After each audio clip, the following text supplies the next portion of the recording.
Hi there. It's your second favorite DP right here, okay? No, that's Deadpool, you silly little Hufflepuff. Anyways, I'm gonna need you to shut up that pretty little mouth of yours and pay attention because the show's about to start, alright? And, I don't know about you, but I know who's my vote for sexiest ex-soldier turned pop culture show host. Alright, enough foreplay. Let's get on with the show.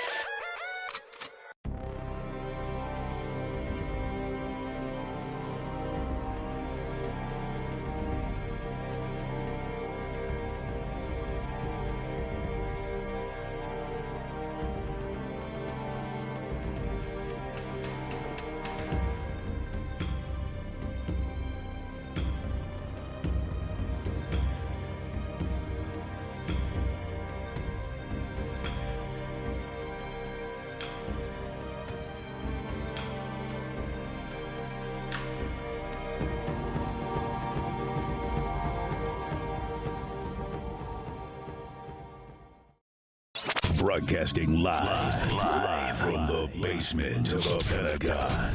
This is WTF Nation Radio.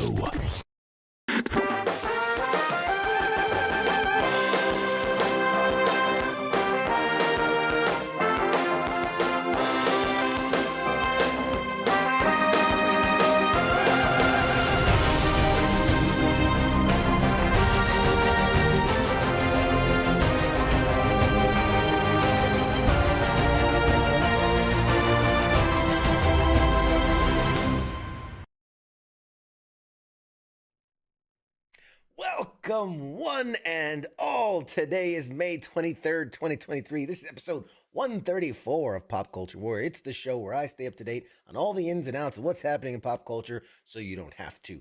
I am CQ. I'm your Pop Culture Warrior. And joining me tonight is tonight's man in the bubble.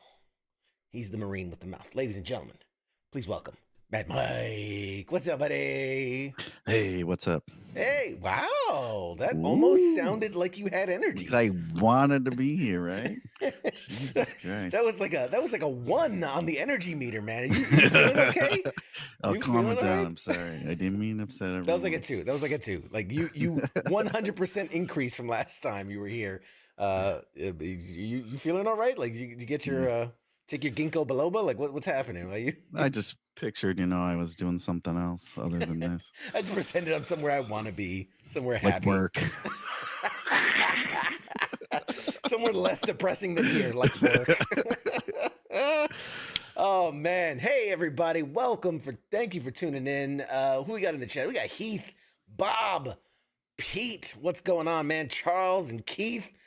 God, I love you guys. Thanks for tuning in. Thanks for hanging out. So much to talk about. Real quick, we have a humongous, stupendous, amazing, incredible guest joining us later tonight. He is the man, the myth, the legend, actor extraordinaire, director, writer, producer, all the things. Joe Mantegna is going to be here. Don't get it confused. Not the quarterback, Joe Mantegna, the amazing, legendary actor, Joe Mantegna. He was in The Godfather. He's in Criminal Minds. For 30 plus years, he's been the voice of Fat Tony on The Simpsons. Oh God, he's awesome. I will put a caveat up that the interview is not live. It has been pre-recorded. He's crazy busy. He is promoting. He's going to be in DC this week for the Memorial Day concert. We're going to talk all about it during the interview.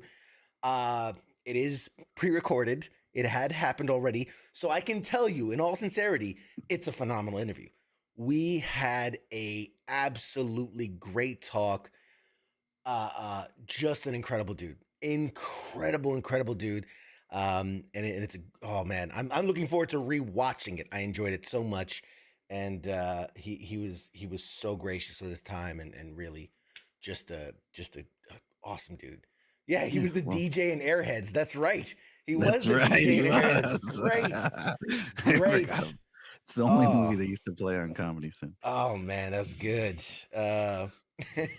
Keith says, "Mad Mike's in the house. The excitement should be off the charts tonight." That's right. We The turned it sarcasm, down. maybe.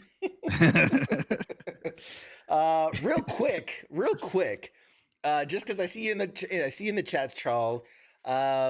Just such a cool thing. I went to my PO box, which is wrong to do, but let's see.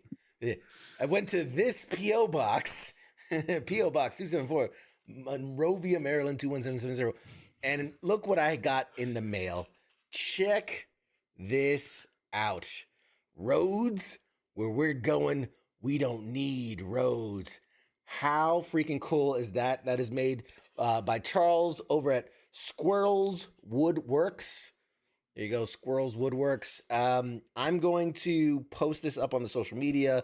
I'll tag his pages. Charles, if you're out there, go ahead, put your page and whatnot. It is such a cool item. If you're a nerd like me, or any other passions, I'm sure they can do a bunch of other stuff. But this is so cool. It will be going into the background with my Back to the Future collectibles. So that'll be going into the background. I just haven't had a chance to put it back there yet. And you'll get 6 more sales, maybe. You know what? You hush. But yes, it's super cool, man. Yeah, that's cool. I Awesome. can't. I don't even know what to say other than thank you. That's such a cool thing. Put him in a drawing. Send him something. I took Charles when we did the Marvel tour. That's who was with me when we did the Marvel tour. Oh, so he's got enough. You're welcome. You're welcome. You got it. You're welcome.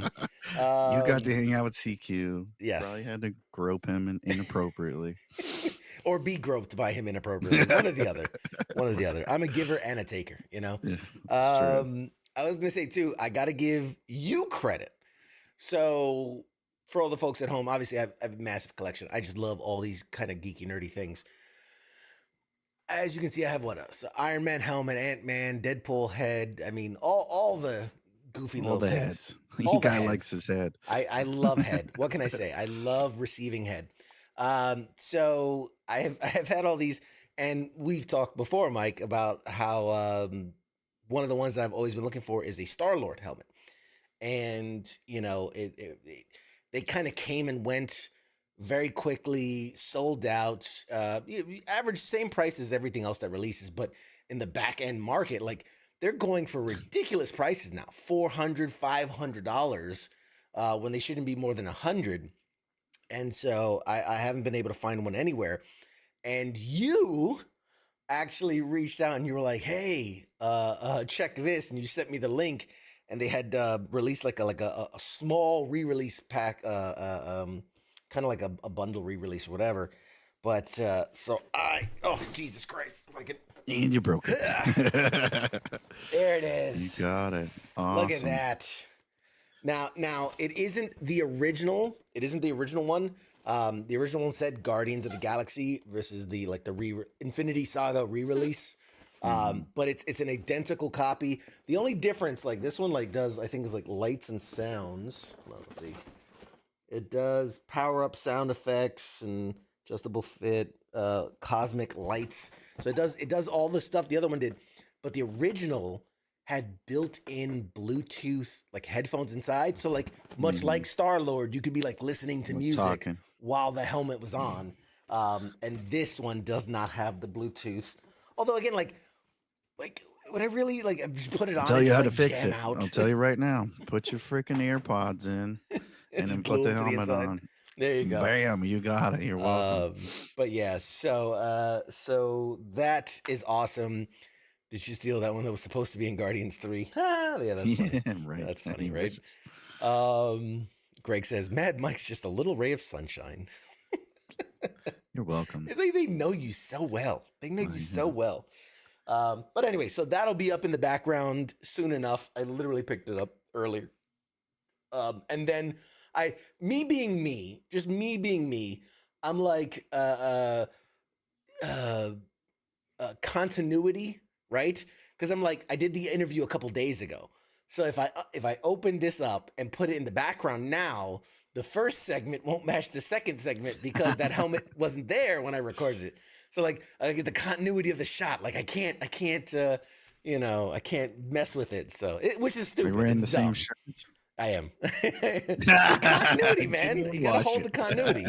I can't help it. I'm OCD that way. I'm wearing the same underwear too. I did it last week. Everything's the same. I haven't Everything's the same. showered. I haven't changed. I haven't showered nothing since the interview. But anyway, guys, thank you for coming out. Thank you for hanging out. Let's dive into some news because I got so much, man. There's so much we can talk about. What was that? There was something else I wanted to say. Oh, long overdue. Next week we're doing giveaways. I'm declaring it now. Mark it in your calendars. I've put it off long enough. I got so much good stuff. And in fact, I've had a bunch of our previous guests have sent me stuff, signed copies of books, headshots. Tonight's guest sent me some cool stuff, or it hasn't sent it yet. It's on its way. But it's sending some cool stuff that I don't want to talk about just yet.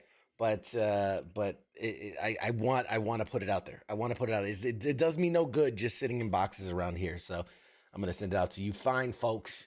So I might do, I don't know. I'll get with you on the side. Like I got to figure out, maybe I want to do like one live where it's for people watching and then do like one just social media wide. I don't know. I'm going to figure it out. I gotta figure it out. Keith says, I've heard that one before. Yes. Yes, I know. Stefan, Keep man, on what's your up? toes. Hey guys, Kevin, what's going on? Hey guys. Which by the way, too, if you guys have stuff that you want us to talk about, like if there's a headline that's burning, and you want our opinions, or you want to take, or you want to give your opinions, toss it in the chats. Let me know, because like obviously I have stuff that I want to talk about, but at the end of this day, this show is for the fans. It's for the people. So if you've got something you want to hear our take on, or you want us to hear your take on it, by all means, put it out there. It's also code for we got nothing to talk about. That's lies. I got stuff for days. I got stuff for days. We got much nothing. Stuff. I got too much Fast stuff. and the Furious came out. We're not talking about it, so there's nothing going on. Stefan says thunderstorm here in Florida. Oh, what part of Florida, man? What part of Florida you're in? It's not raining here, man. Yeah, giving away his location. It's funny enough. So a good friend of ours, the actual King Smith, big Fast and the Furious fan. You've seen him over at the sports bar. We are friends with him. I don't know why we're friends with him. I question that every single day. I think it's a friendship of convenience. The first question I ask, like, what do you like Fast and the Furious? And if you say yes, then I just don't talk to you anymore. Just punch him in the throat, and then yeah. Stefan says he's in Melbourne. So there you go, Melbourne, Florida, Melbourne, Australia. So it's like, I didn't know there was Australia was in Florida. So anyway, so he's a big Fast and Furious fan. He saw the movie and he asked me, he goes, "Are you gonna go see it?" And I said, "Well, honestly, I haven't caught the last two, and I'm not gonna watch this one." And he goes, "Oh, well, I want to talk about it, but I said, "Hey, here's a great idea. Record yourself and review the movie. Talk about the movie, whatever, and send me the recording. I'll post it up. I'll use it as content for the page. I'll play it during the show, whatever." And wouldn't you know, nothing. Absolutely nothing. Because we wouldn't have played it anyways, just like we ignore his super chats. So I'm reading the comments in here. Kaz says Fast and Furious is as much a waste of time as watching more than one episode of The Walking Dead. Well, hey, hang on a second. Hang on a second. The Walking Dead, well, first couple seasons up were to good. A point, was really, until it got really, saturated. really good. Yeah, and unfortunately, like anything, like I look at like The Flash. I think it was a really good show first couple seasons, but then you kind of get to this point where it's like, it's just rinse and repeat, and you run out of like creative things to do, and some shows just kind of linger on. A lot of them do that, unfortunately. So okay. Ooh, okay. This is a long comment. Well, hold your horses. While everyone's entitled to their own opinion, I have to respectfully disagree. Fast and Furious and The Walking Dead both have their own unique appeal and fan base. High octane action, thrilling car chases, can be quite entertaining for fans of the genre, while post-apocalyptic world and character-driven narratives of The Walking Dead can be gripping for those who enjoy suspenseful storytelling. It's all about personal preferences, so let's agree to disagree and celebrate the diversity of entertainment options available to us. Whoa, that's a hell of a comment. Listen, by Smith, all means, stay out of our chats, you fucking, and stop Googling stuff on the internet. Stop using AI to come up with comments, all right? No, listen. Alexa, give me a comment for this. We bust balls. Like, if you enjoy whatever it is you want, I did used to enjoy the Fast and Furious franchise, but it just got to a point where it was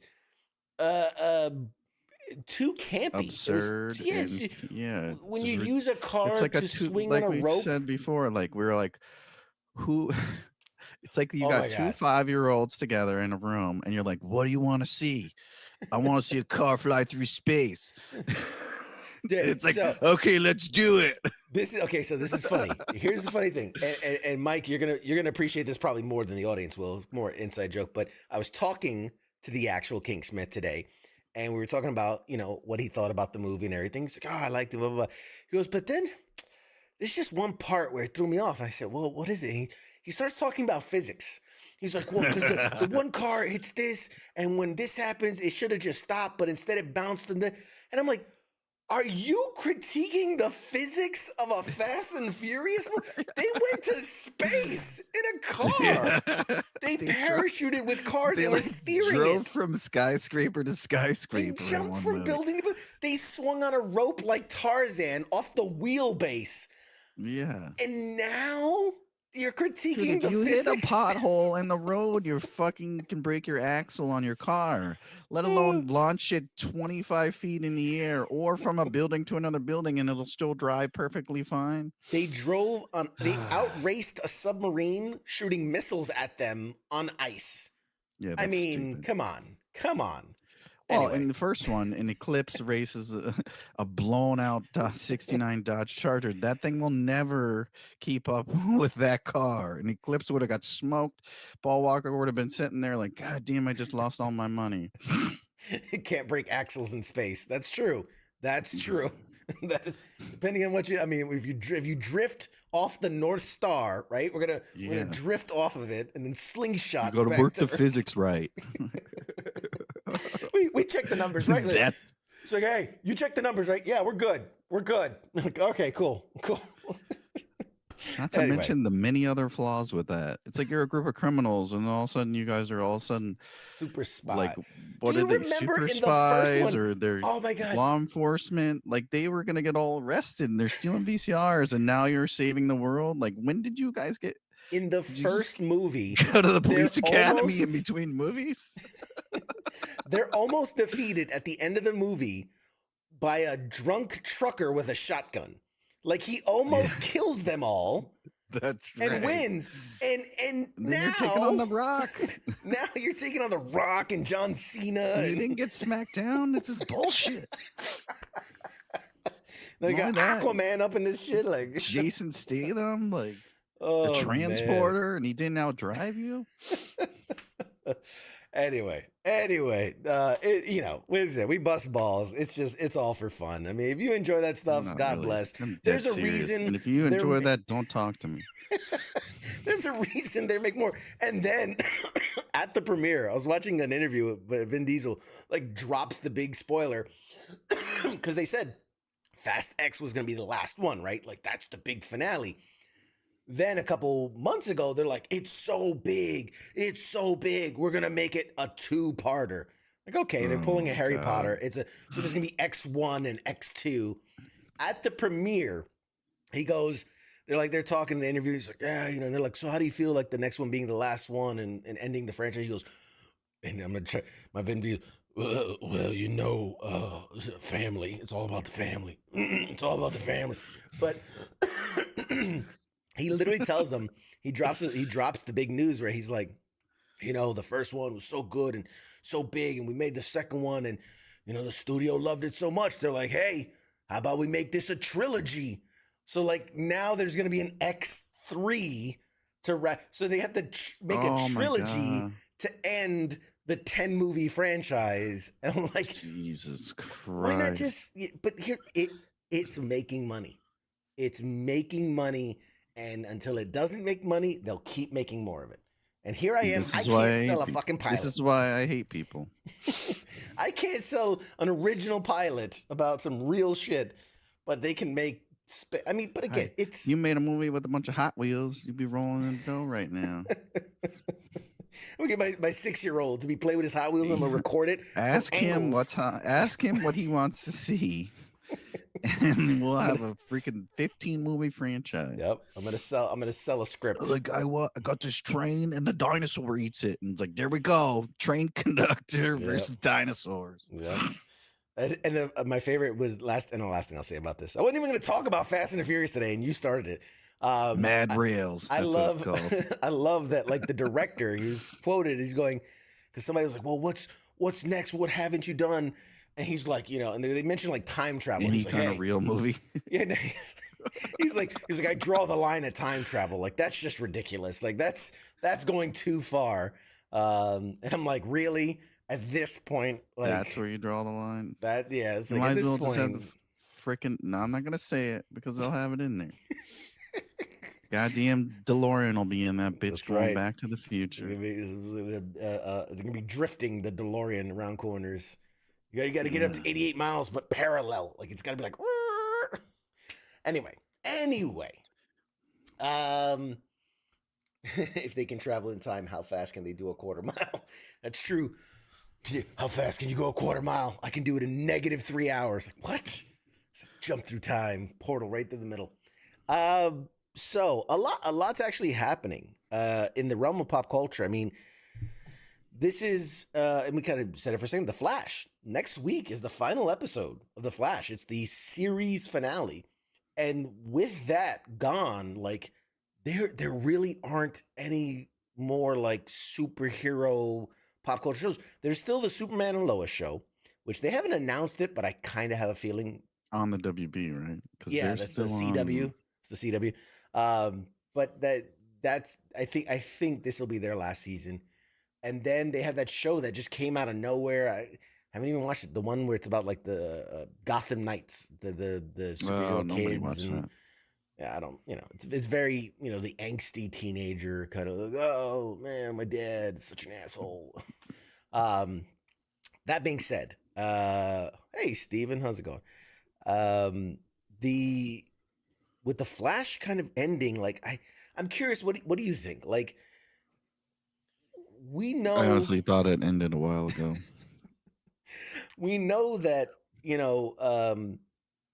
the WB or the DC universe really is kind of restructuring things. And now that James Gunn is kind of head, they really wanted to create kind of what Marvel did, right? This sense of whether it's TV, movie, whatever, that it's all kind of connected, right? So that's, and even with them doing that, there's still like the Batman thing that's on its own, with the Penguin spinoff that's like on its own. The weird Joker thing is on its own, and all these different things. But the Flash movie, with the Flash movie, which is the end of the Snyderverse. So it seems to me that they're really closing the books on, like, obviously all the TV stuff, and James Gunn saying like his era, right? His universe starts with the Superman movie that they're working on now.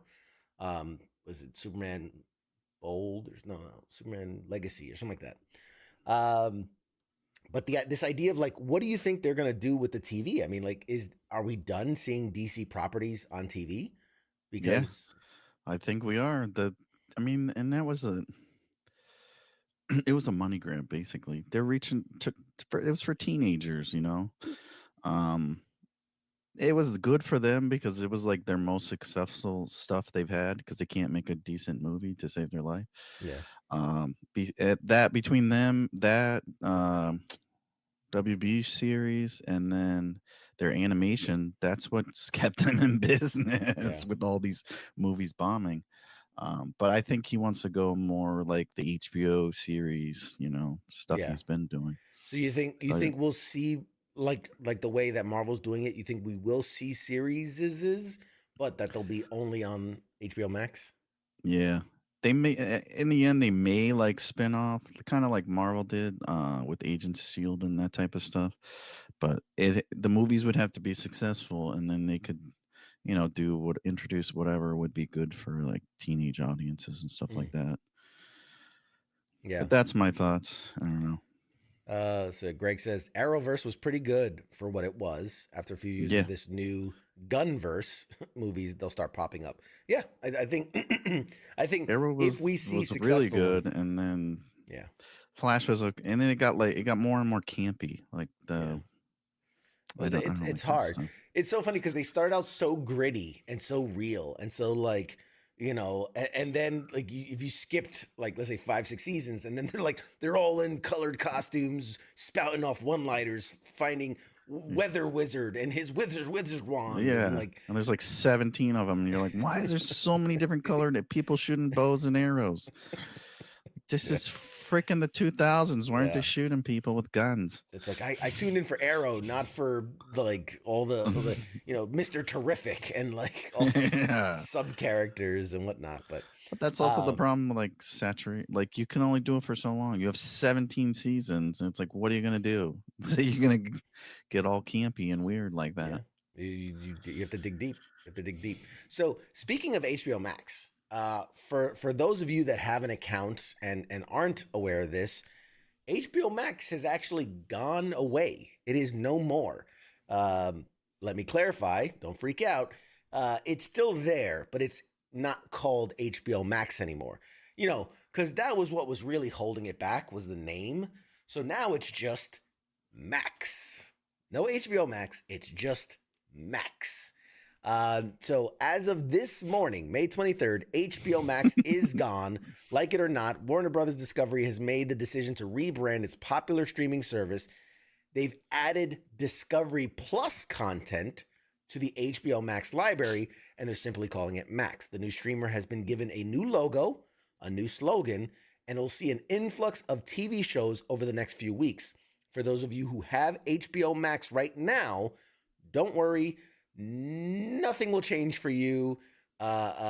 It's all the same, really, other than just kind of a skin that they've wrapped on it and then added some new stuff. So if you're already a subscriber to HBO Max, like I am, you're going to continue your subscription with Max without having to do anything. The app will update by itself. It'll reveal the new logo. You might have to sign in again because, servers changing or whatever. I don't know. But all of your watch lists will stay the same. Your history will stay the same. Nothing's really going to change. Long story short, if you have HBO Max, you don't have to do anything. It'll continue as usual under the Max name. But here's some interesting things. So how much does Max cost? So like HBO Max, Max will have 3 tiers of subscription for you to choose from. You have Ad Lite, which is $9.99 a month or $99 a year. You can have 2 concurrent streams, 1080p resolution, no offline downloads. Then you have Max Ad Free. So that's $15.99 a month or $150 a year, 2 concurrent streams, 1080 resolution, 30 offline downloads. So you can download stuff that you can watch later, movies and TV shows or whatever.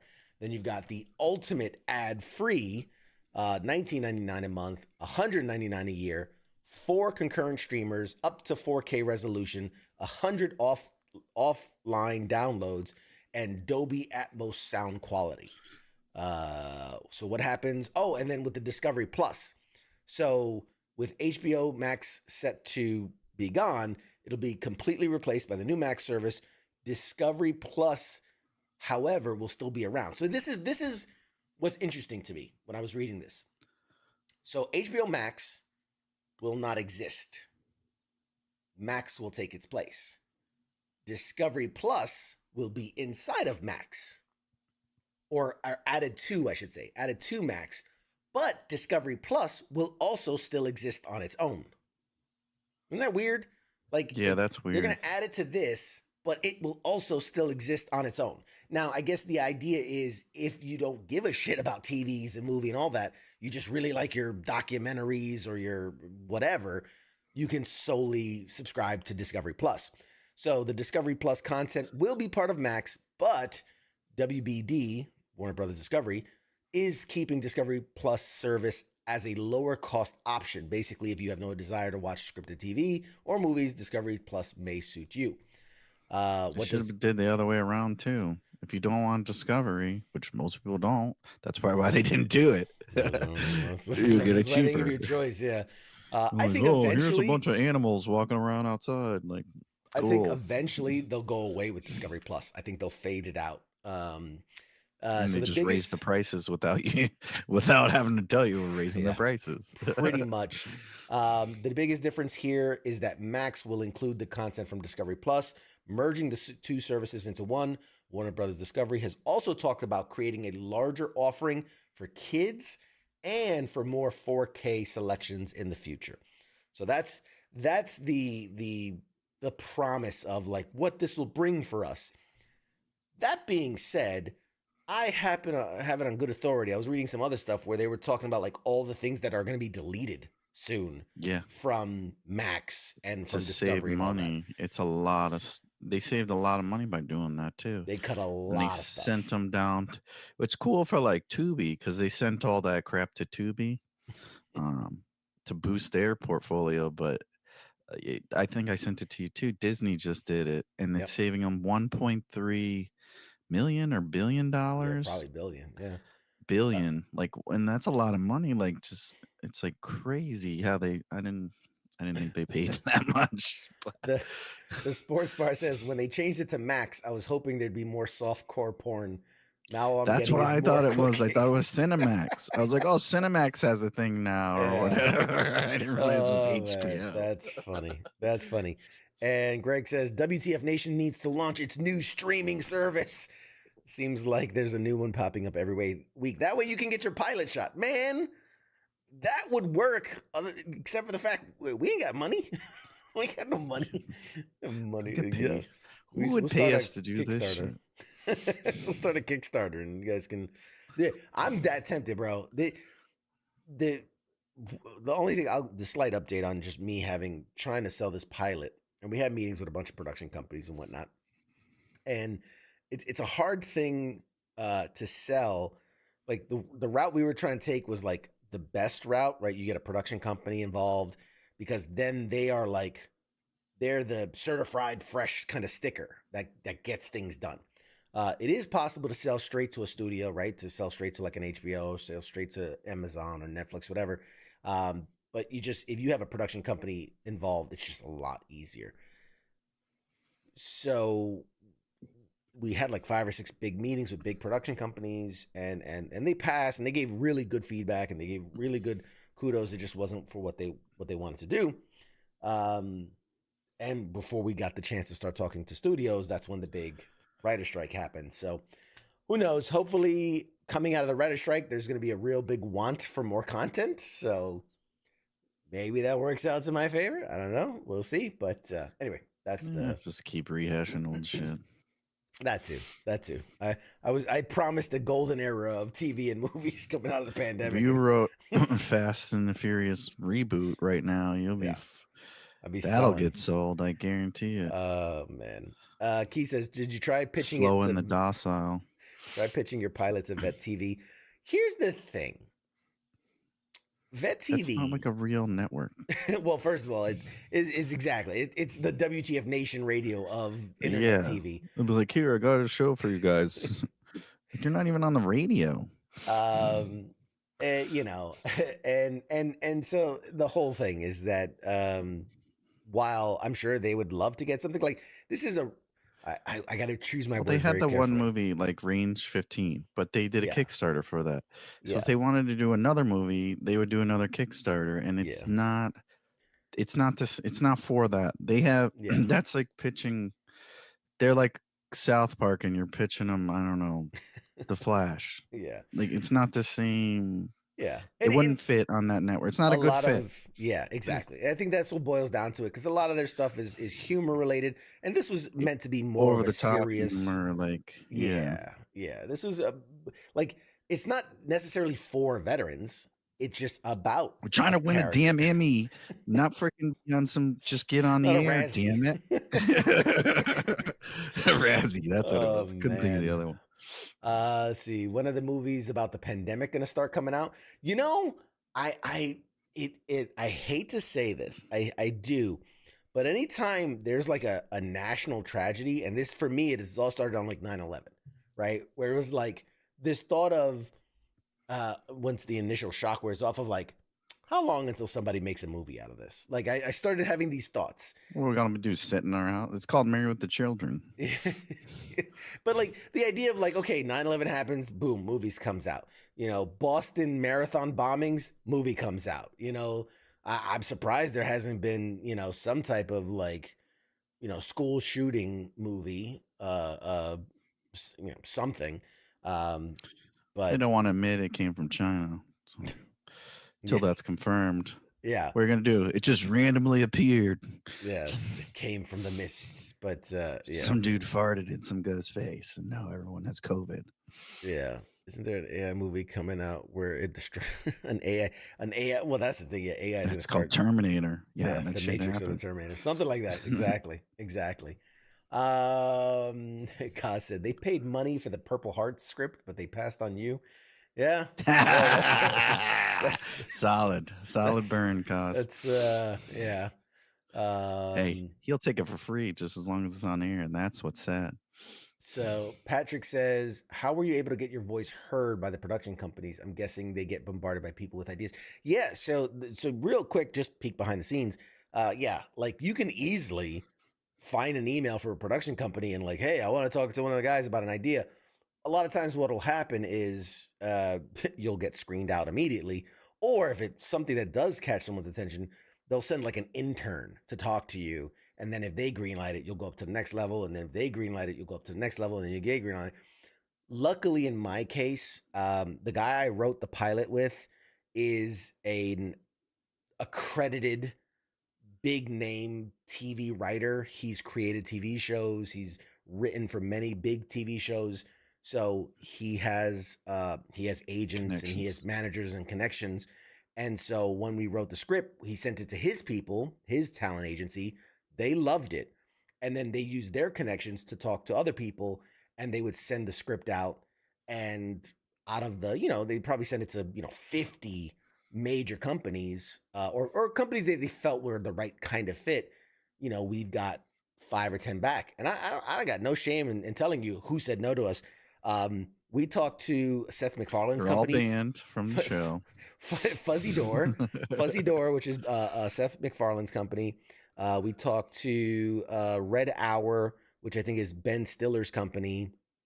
I forgot the name of it, but we talked to Rob McElhenney's company, which is the same company that did Welcome to Wrexham. And who else? There's a couple of other ones we talked to. I can't remember off the top of my head.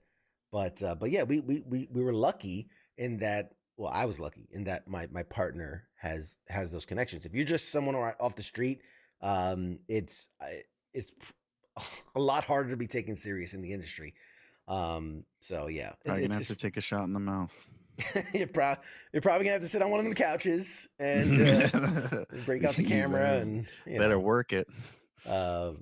Yes. Oh, Kaz says, what was the movie with Anthony Hopkins that was filmed during the pandemic? You interviewed him. Yeah, that was Zero Contact, which, I mean, for a movie that was filmed completely over Zoom, it's a really good movie. It's actually a pretty decent, solid sci-fi thriller of a movie with Anthony Hopkins. And yes, the guy, Boris, what's his name?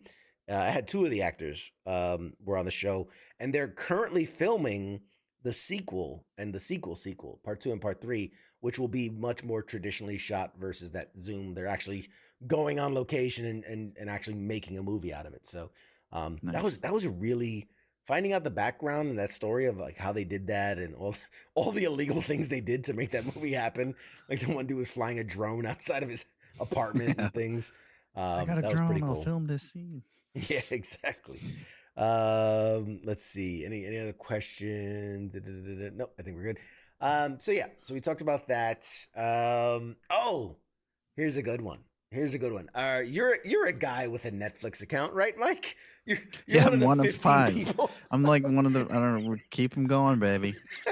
One of the 5 original people to have an account.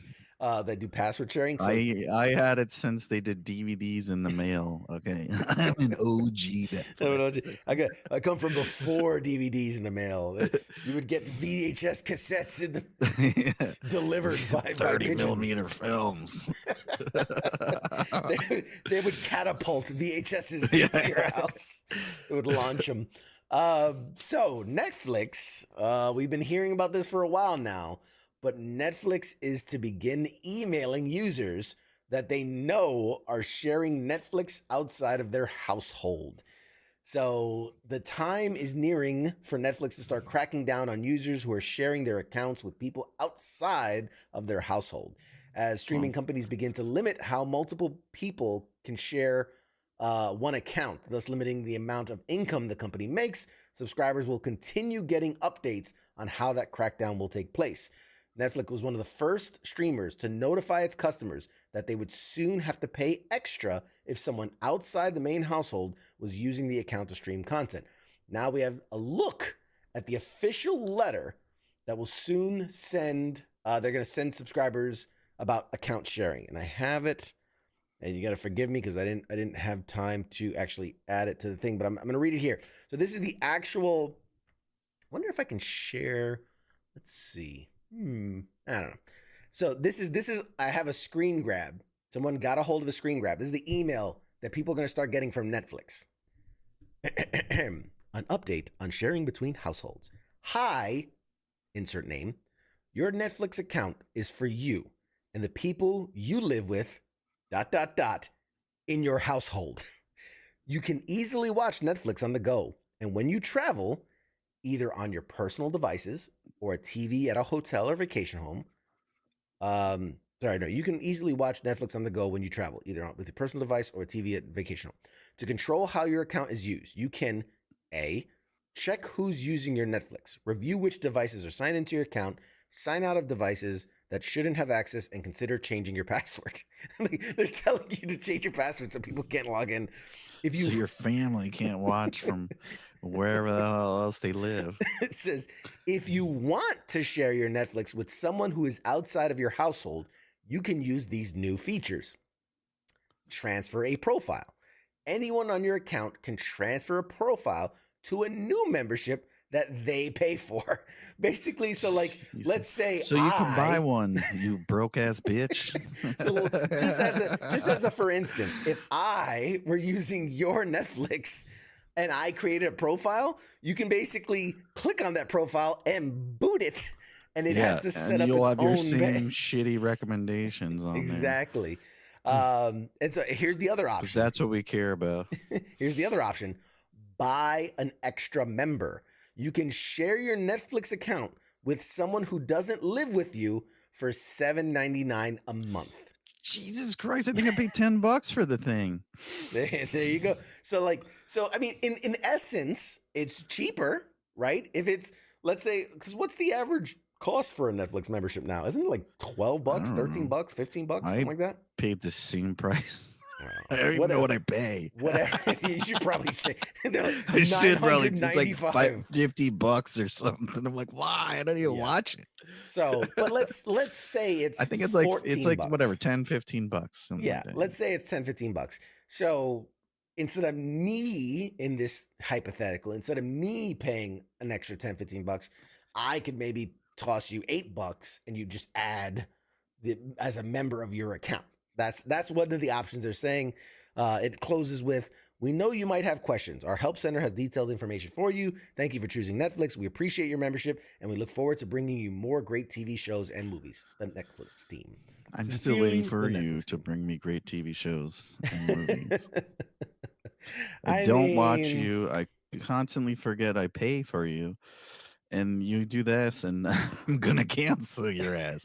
It's the beginning of your downfall. You give mediocre content. It's like watching Fast and the Furious. That's what their max quality programming is. It's like, I'm not gonna pay for Netflix to watch Extraction 2. I'm sorry. Sorry about it. No. Now you got FUBAR. They got Arnold Schwarzenegger now. Like, oh, that's what we want. FUBAR. An 8-year-old German guy on TV. No, this is not what we want to watch, Netflix. Anything that's good, you cancel, and you give us this crap. Yeah. I Now love. you want to charge me for people across the country to use it? You know how many you're gonna lose? I cancel, you lose 50 freaking viewers. All right. Those are ratings right there. Those Those most popular movies sport, you get yeah. are basically based on my subscription. Got The 20 sports years of bar. people that I know that I share my password with. Yeah, you're just putting it out. Netflix. I'm not involved in any illegal activities that Mad Mike is participating in. He got his free with Xfinity. The views and statements shared by this not affiliated with WTF Nation Radio and all of its Not affiliates. picking up CQ's movie, Netflix. The sports bar said it's easier to share Russian military intel in 2023 than to share your streaming account. I mean, we're getting to that point. Hey, We're Disney lets it happen. Hey, Just for now. saying. But this is one of those things. This is one of those things that I've noticed where that first domino falls, and then it's just. If it works, I'm telling you right now, damn it. If you freaking pay the $7.99 or you buy your own Netflix account, I'm gonna punch you in your freaking face. You cancel Netflix and you don't watch it because otherwise everyone's gonna do it. We strike. That's right. The Captain- writers can strike, the subscribers can strike. Damn it. Oh man. Captain Wayne says Netflix gets all of its movies from the Walmart bargain bin. Basic. Yes, exactly. This is 100% true. That is we get all those WB shows on here coming up soon. you win the comment of the week right there. Yeah, it brings the great shows and then cancel them as soon as they come out. We have to unite and make Netflix pay for this move to stop the wave. Yes, exactly. Nerds unite. Cheap asses every unite. streaming service is going to do it, and then we're all going to be paying out our asshole. Yep. You have to go back to cable. Yeah, they're gonna. I'm telling you, it's the start, and the end is like, you pay for a subscription, and then it's gonna be like, per usage, and you only get one account, and they charge you for each additional account, and like it's gonna get out of control. It's gonna watch one movie a month. If you want to watch another movie, you got to pay $5. Yep, exactly. Microtransactions, shit out of it. But anyway, so that's the deal with God forbid they put out stuff in English. Yeah, pay per packet, right? The internet protocol. The packets that are going over the net. Yes, you're gonna start paying per packet. Your kilobyte.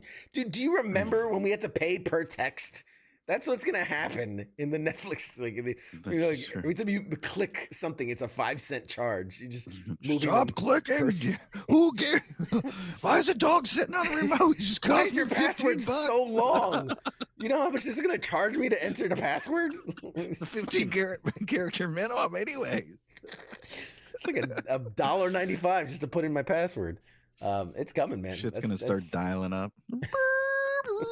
Like, what? That's you gotta put in another Netflix disc? Oh man. So what else? What other news we got? So I don't usually talk about people passing because like that, it's a part of life, live, die. That's kind of the life, and I feel like constantly. Yeah, if you like, oh, this person died, then like you have to do the next person died and another person died, and then it becomes a not fair, right? Because you mentioned this person, but you didn't mention that person, and it becomes a whole thing, which is why I typically don't do it. But the actor Ray Stevenson just passed. Was he 58? Young. I mean, considerably young. He did so much, and me and you were chatting about this with our pals and whatnot. And, like you said, oh yeah, the Punisher, man, Punisher Warzone, or War was it Warzone? Best role? Warzone, the best Punisher movie. Yeah, it was definitely a different take on the character for sure.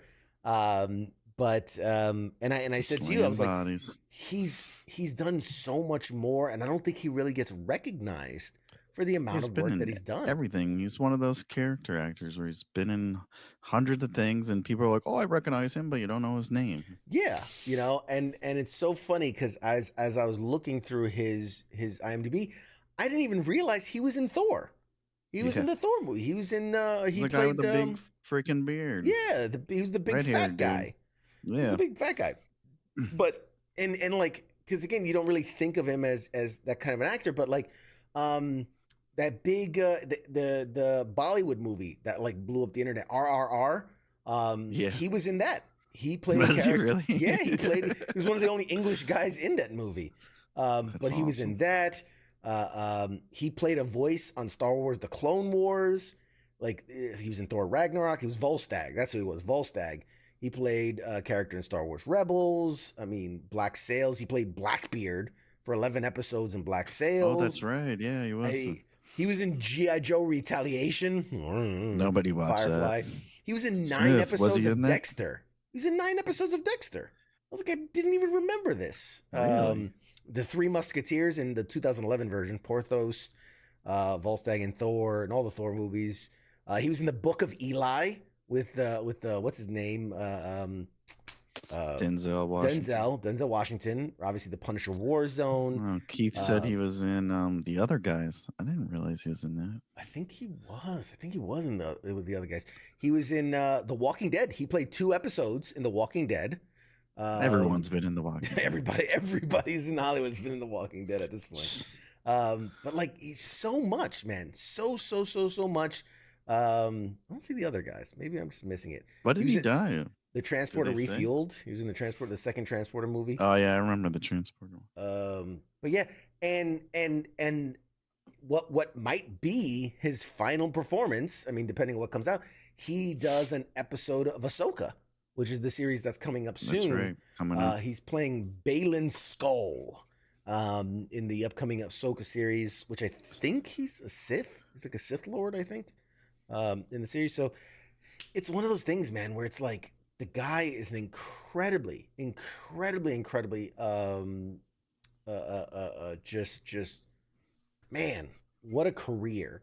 And I don't think they've announced yet what was the cause. I mean, remember, this was just like yesterday or the day before. So they haven't announced yet what the cause of death was, but 58 years is young, is really young today. And what a career. And in the spirit of busting balls as we do, I want to crack a joke, not to diminish this man's passing, but just to say he was only like 3 shitty movies away from appearing as a guest on this show. That's like, what I was gonna say. Was he gonna be on this show? But I was like, I'll refrain. Well, yes, out of respect. We had him next week. God damn it! Now we have to talk to each other for 2 hours. Yes, but in all sincerity, I mean, what a great actor, and he'll be missed, I'm sure, and hopefully, his last performance in Ahsoka will be just an absolute great one, and he can go out on a career high. So, whew, now that we've gotten past probably not, because I'm sure he wasn't planning on dying. So I'm sure he wasn't planning on dying. It's just it's like, oh, I recognize that guy, just like every one of his performances. Yeah, now we'll have to look forward to it. Who else was it that passed right before they had a big appearance? Oh man, this is gonna bug me. Somebody where they were like there's like Heath Ledger, obviously, was somebody who had a lot of work that was coming up and passed. Robin Williams was a guy, I think, was like Night at the Museum was the last one, was about to come out right before he passed.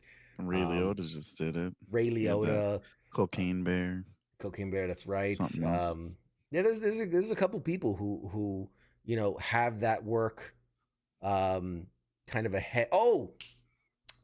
Shit, man, the black guy from the John Wick movies, the actor that played the concierge. I can't remember. I can't remember his name. He was in a bunch of stuff. Yeah, so he passed, untimely passing, before another big hit, coming out. Well, they had the whole show with about the thing, the hotel. Lance Reddick. Thank you, Lance Reddick. That's who I was talking about.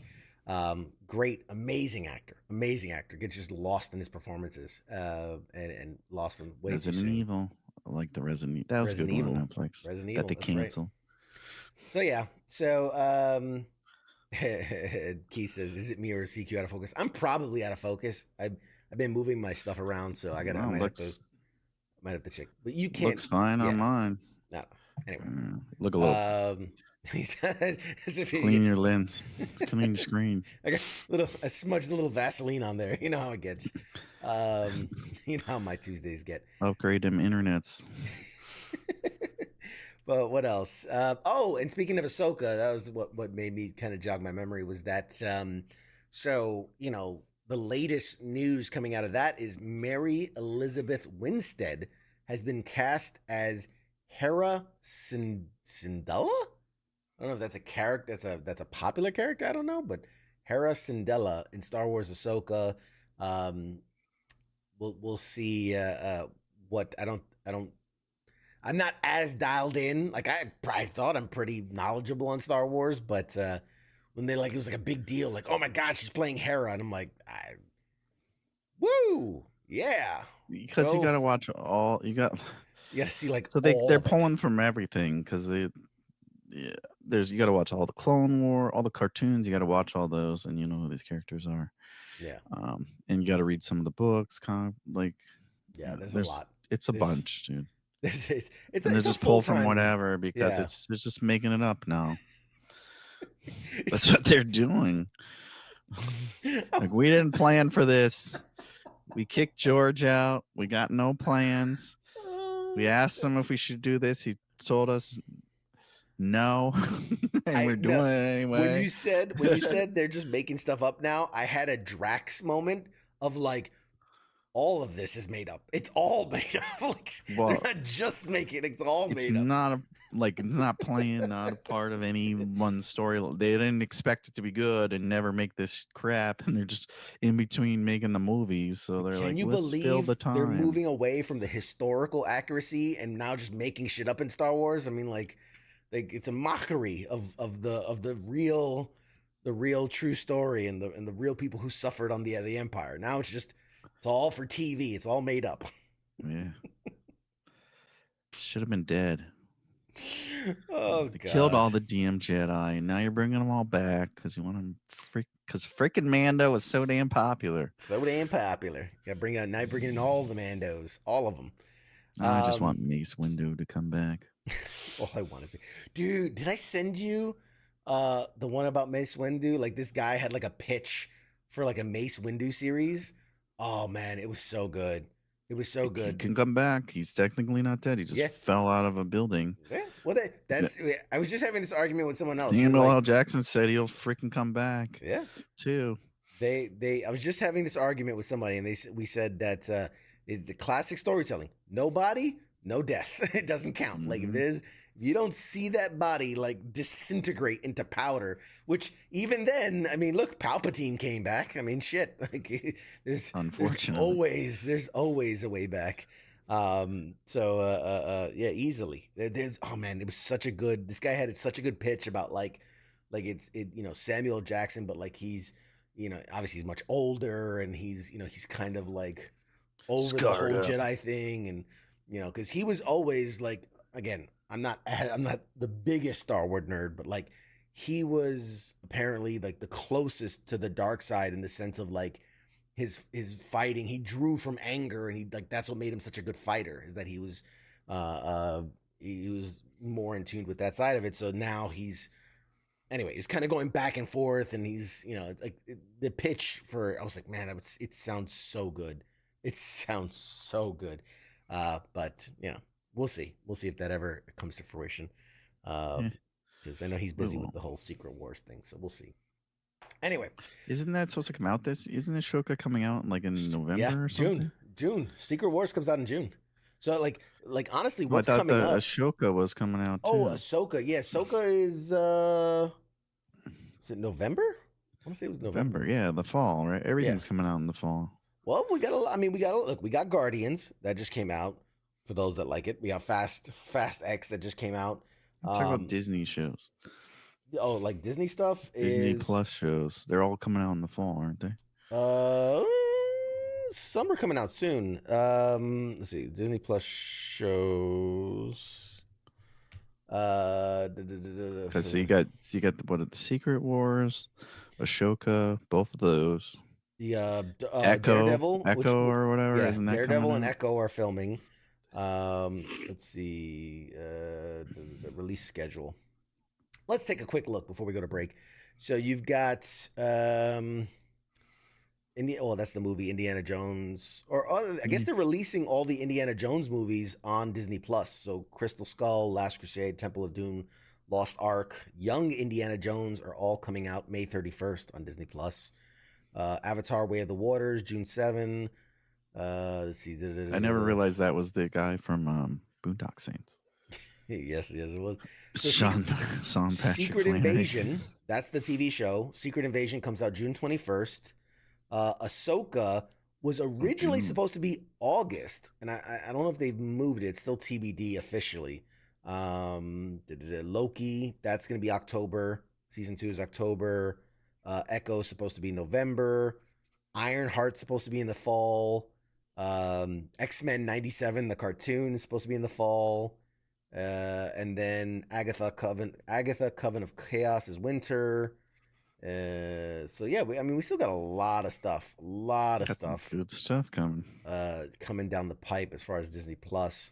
And then 2024, that's when you get Daredevil, you get Andor season 2, Marvel Zombies, Spider-Man freshman year, a lot more Star Wars content. So that's all coming 2024. So yeah, and they're gonna have their big press conference sometime this summer, the D23, where they'll announce like they're gonna announce more Marvel stuff that hasn't been announced. They'll announce more Star Wars stuff that hasn't been announced. The X-Men. Yeah, I mean it's gonna be it's gonna be awesome. It's gonna be awesome. I'm excited. Lots coming. Lots more on the way. There's going to be a Stan Lee documentary, June 16th. I'm excited about that. I like Stan Lee. Ever tell you about the time I met Stan Lee? Good guy. No, never heard of Stanley who? Tucci? Stanley Tucci. That joke never gets old. All right, guys. We are going to toss it to a break. And when we come back, it's going to be a short break. I promise. A very short break. When we come back, we have the incredible, the amazing, the wonderful Joe Mantegna is going to be right here on your screens. For those that didn't hear me say it before, this is a pre-recorded interview because of his crazy busy schedule, but it's a great interview. It really, really is a good interview. I highly implore you to check it out. It's one for the ages. So with that, we're going to toss it to a quick break. Mike, you gonna be back for a little bit more after the interview? Yeah, I'll be back. If I don't fall asleep. I'll be on this couch, whether I'm awake or not. I can't guarantee. Yeah, well, Mike's here. Welcome back, Mike.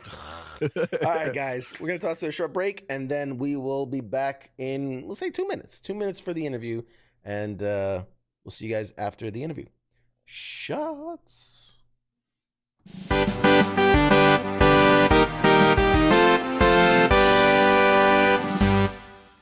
You're listening to the sounds of WTF Nation Radio.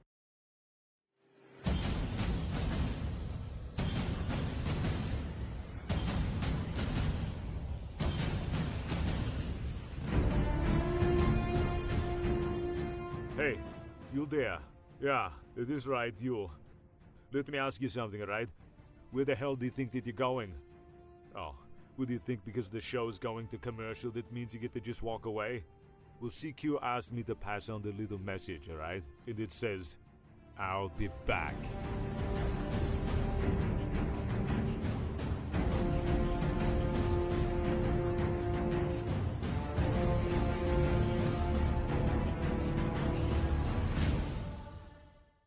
After all I've done, do you love me now? Do you love me now? After all I've said, running through your head, do you love me now? Do you love me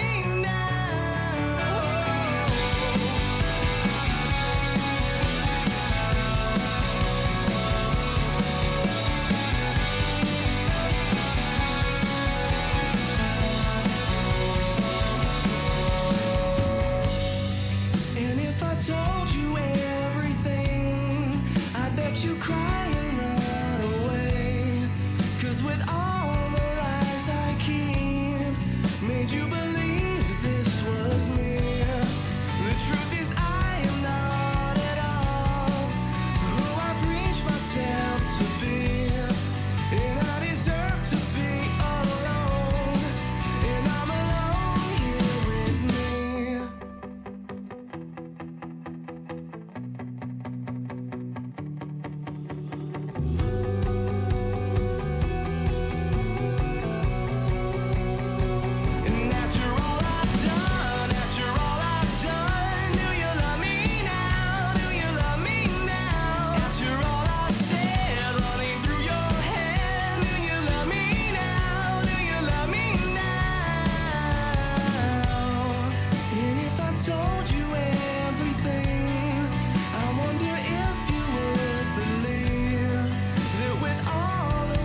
Broadcasting live from the basement of the Pentagon.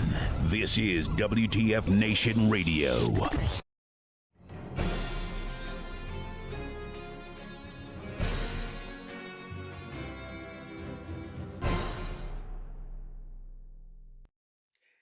Hey, welcome back to Pop Culture Warrior. I am, of course, your host, CQ, and with me tonight, it's going to be a good one. My guest tonight is one of the most versatile and accomplished actors in Hollywood. He's made over 200 film and TV appearances, ranging from comedy to drama to thriller. He's best known for his roles as Joey in The Godfather Part III, David Rossi in Criminal Minds, and of course, how can we forget, Fat Tony in The Simpsons, of course, the legend. He's also a producer, a writer, and a director. He's won a Tony Award. He has a star on the Hollywood Walk of Fame, a Lifetime Achievement Award from the Hollywood Film Festival. He's also involved in several charitable causes, such as the USO, the Barbara Sinatra Children's Center. And since 2006, he has co-hosted with Gary Sinise the PBS National Memorial Day Concert in Washington, D.C. And we're going to ask him all about it. Please welcome to the show the legend himself, actor Joe Mantegna, everybody. Yay! Thanks for being here, Joe. No, my pleasure. Thank you. This is such a huge day. I'm such a huge fan. I know I've shared it with my audience before, and I showed it to you earlier, but I have the coin that you gave me years and years ago. So this is a full circle moment, and I just there you go. Thank you so much for that. I'm gonna have to send you a fat. I'm gonna send you a Fat Tony coin. I've got a Fat Tony coin too, so I'll have to work on getting you one of those. As you can see, I have a huge, just nerdy geek collection of everything from Marvel and Back to the Future, Ninja Turtles. I would easily put a Fat Tony coin up there, okay. Without question. We'll make that happen. You're awesome. So obviously, one of the big things you're here to promote is your upcoming hosting of the PBS National Memorial Day Concert.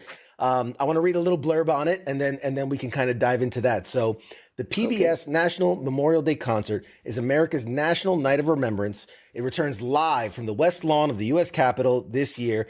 More than 3 decades long tradition. Unlike anything else on television, the 90-minute broadcast takes us back to the real meaning of the holiday through personal stories and tributes interwoven with musical performances. The 34th Annual National Memorial Day Concert will air on PBS and stream on YouTube, pbs.org/National Memorial Day Concert. It's Sunday, May 28th, 2023 at 8 p.m. Eastern. It'll be honoring the service and sacrifice of our men and women in uniform, military families, and all those who have given their lives for our country. So, obviously, I don't expect you to be a big fan of the show and have watched episodes, but one of the things that I always do, the first question, no matter who the guest is, writer, director, actor, comedian, I always want to ask, what is that person's personal connection to the military, whether they served, whether it was family, whether it was friends, or just big supporters? So, Joe, what is your connection to our military? Well, my connection to the military really starts with my family, in the sense that all of my mother had 4 brothers. I mean, they've all since passed away, but all 4 of them were World War II combat veterans. My father had his younger brother, World War II combat veteran. The only reason my own father wasn't, he was hospitalized during the entire duration of World War II with tuberculosis in a sanitarium. So 5 of these uncles, who I was very, very close to all my life, in fact, because my father always suffered from his health, and died when he was only 57 years old. And so these uncles were very huge, very huge in my life, very important male role models. But they all came back. They all came back from the war, but never talked about it. And I've certainly learned over the years, especially with my connection with the military, that's fairly common. That especially combat veterans, they're not a point of conversation very often. But what ultimately happened is, back in 2002, my dear friend Charlie Durning, who actor, Silver Star recipient himself during World War II, came to me and said he had been involved with this National Memorial Day Concert for about 10 years at that point. And I wasn't even aware of it. I mean, for me, Memorial Day was, you know, like I said, I had all my uncles who had been in the military, but Memorial Day didn't have any real special personal significance outside of the fact, hey, you know, Indianapolis 500, we'll all barbecue, see the relatives, that's that. But that particular Memorial Day, which was the one right after 9/11, Charlie says, would you like to come to Washington, D.C. and be part of this concert? You know, we do this thing, we do readings, there's music.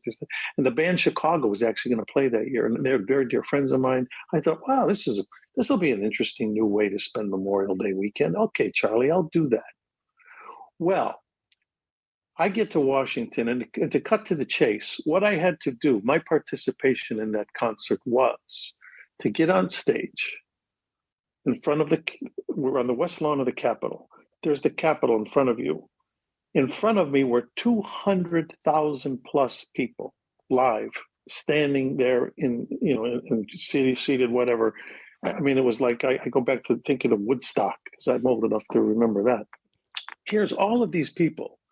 I'm on the stage, and my job as an actor for that particular concert was, now you have to understand, behind me, the Washington Symphony Orchestra is playing Mozart's Requiem. They have two huge movie screens on either side of the stage, and they're showing the planes flying into the World Trade Center. And then what I have to do is read the words of 4 New York firemen who had all lost their sons in 9/11, including one, John Figiano, who lost both of his sons because one was a fireman, one was a policeman who knew his brother was going to be there because his fire station was near the World Trade Center. So he showed up and he perished as well. So here's the music playing, you know, Mozart's Requiem. The videos are planes flying into the World Trade Center. And in front of me, there's 200,000 people.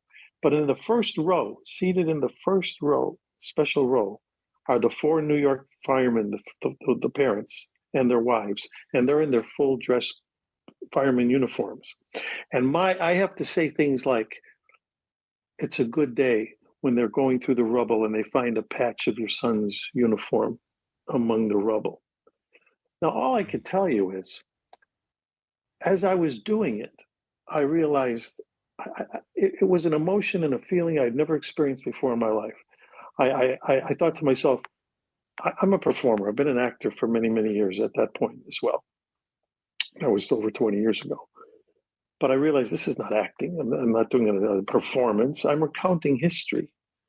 And it took every ounce of energy in my body to just get through it. And I felt like I was going to levitate off the stage because it was just so emotional. So it just grabbed me all of a sudden. It instantly taught me what Memorial Day was about, because I looked out in the audience and I saw there were a lot of wounded, you know, warriors that would bring veterans to the concert. The guys in wheelchairs that see them up at the Capitol building. They bring them out on the little balcony in front of the speaker's office. And so I got through it. And then as I got to the end, I walked off the stage and I embraced the family, the 4 firemen and their wives. And of course, I was gone. I mean, I'm Italian, so my emotions are pretty out front there most of the time anyway. So as I said, it was such an incredible experience. I said to the people who ran the concert, I said, look, I don't know if you ever need me to do anything again with you guys, but if you do, I'm in, you know, and that's all I said. Well, that was 22 years ago, and I've been in for those 22 years, and I've been hosting it now for about 19 of those 22 years. I brought Gary Sinise in about 17 years ago because I knew he would be a perfect fit, because the original hosts was Ozzie Davis.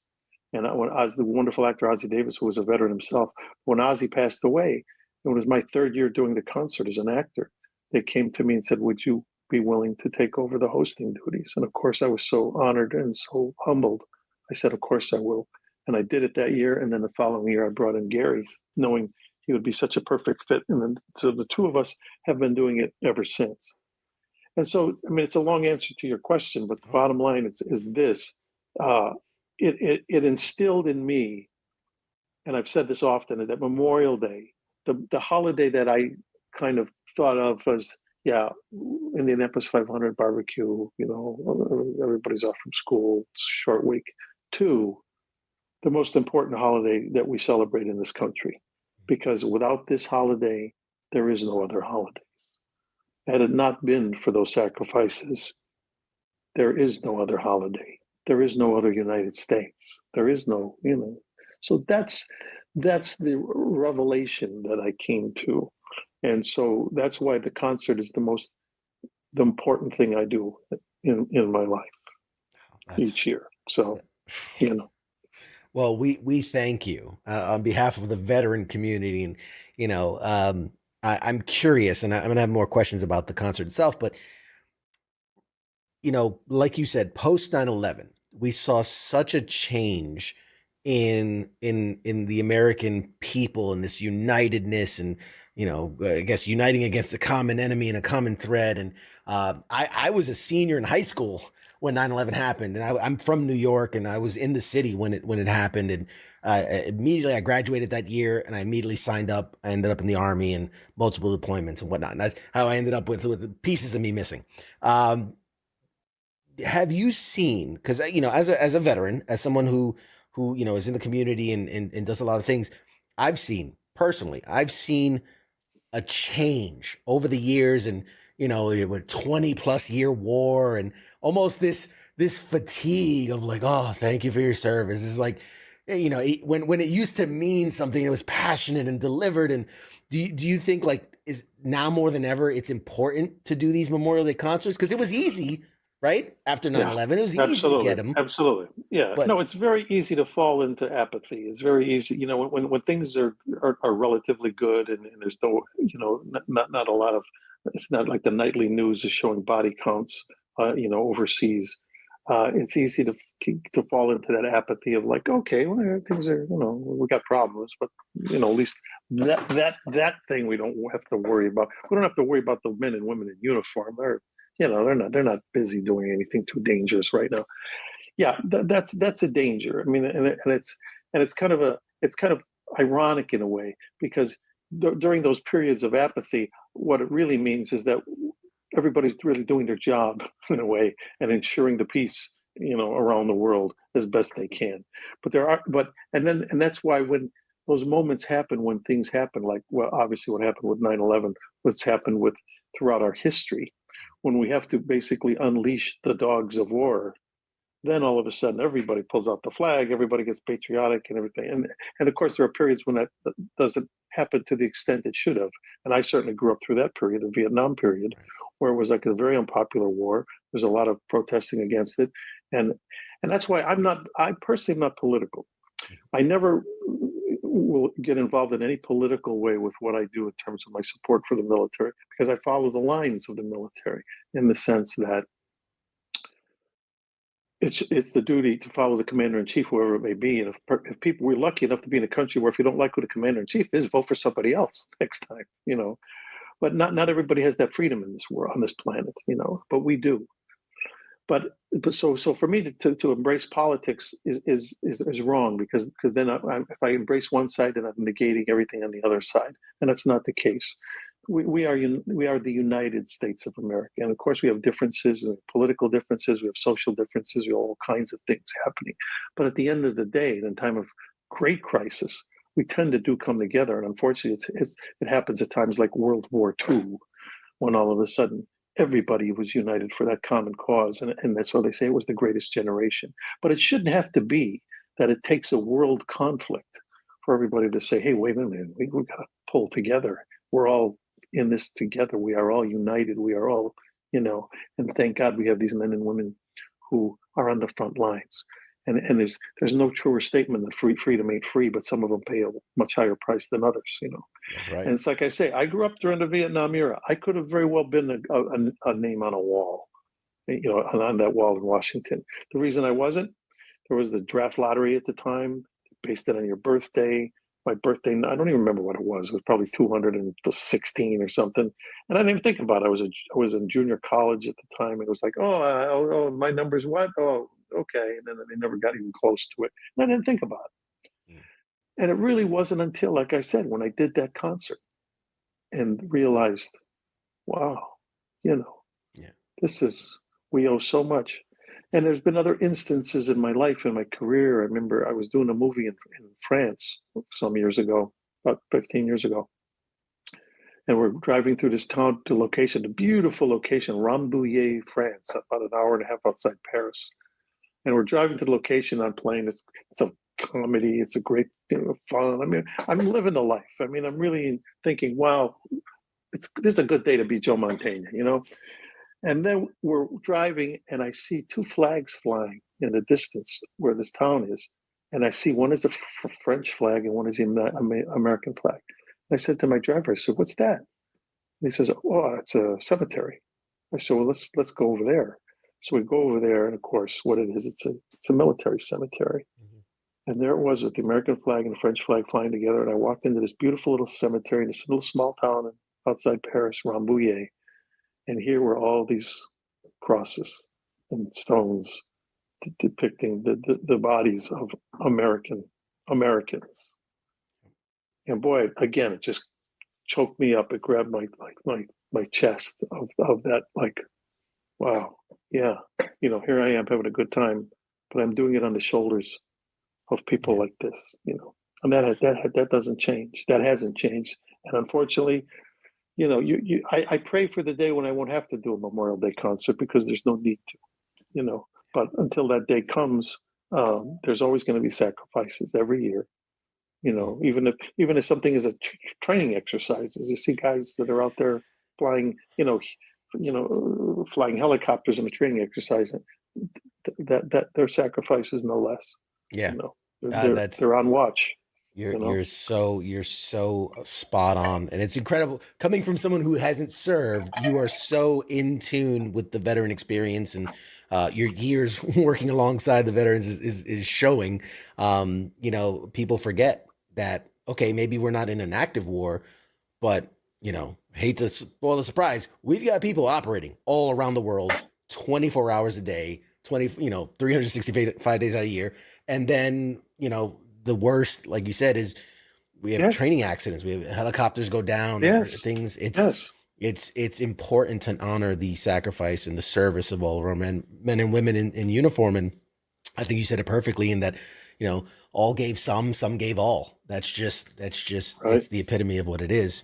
I'm curious. I've hosted events before. I've done some hosting here and there.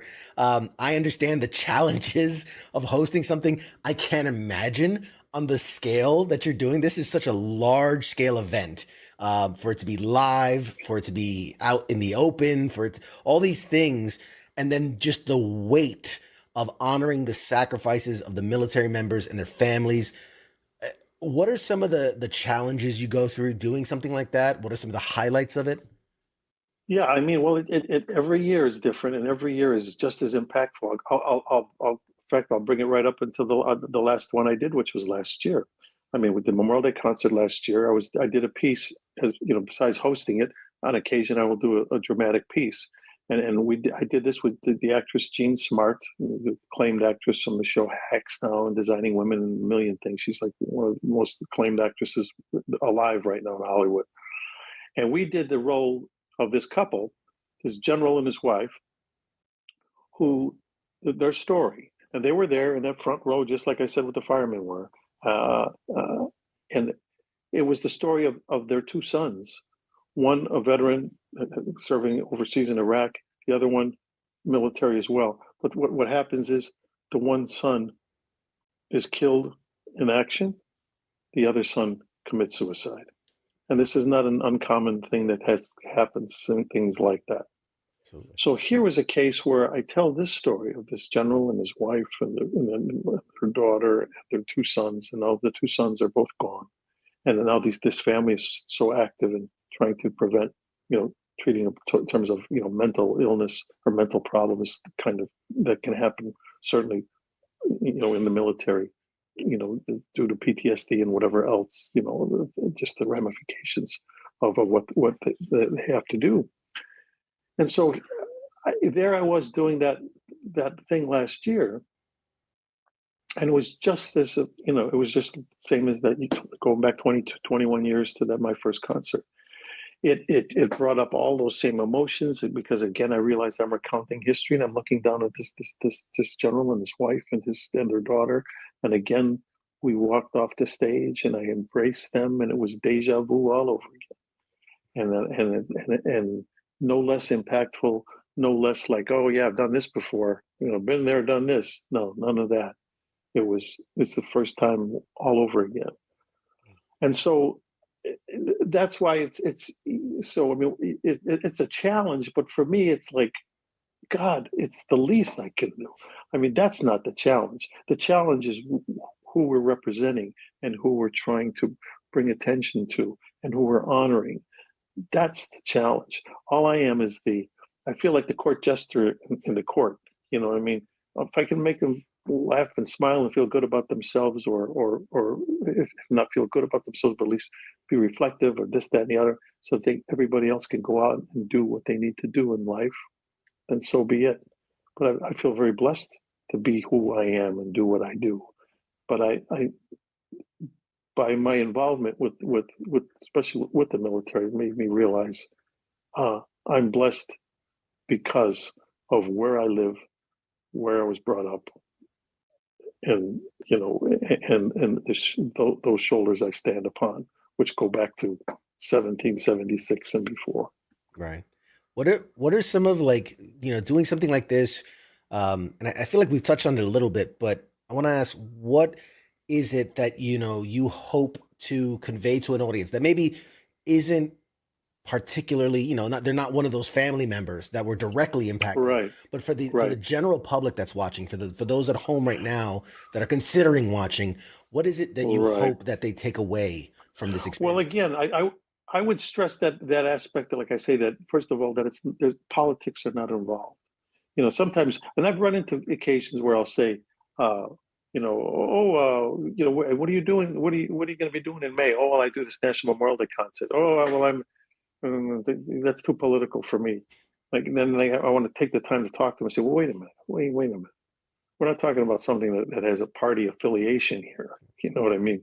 This is Memorial Day is that thing for us as a nation to come together so we can have politics, so you can have your choices, so you can be who you want to be and think how you want to think and say what you want to say, and then have those freedoms.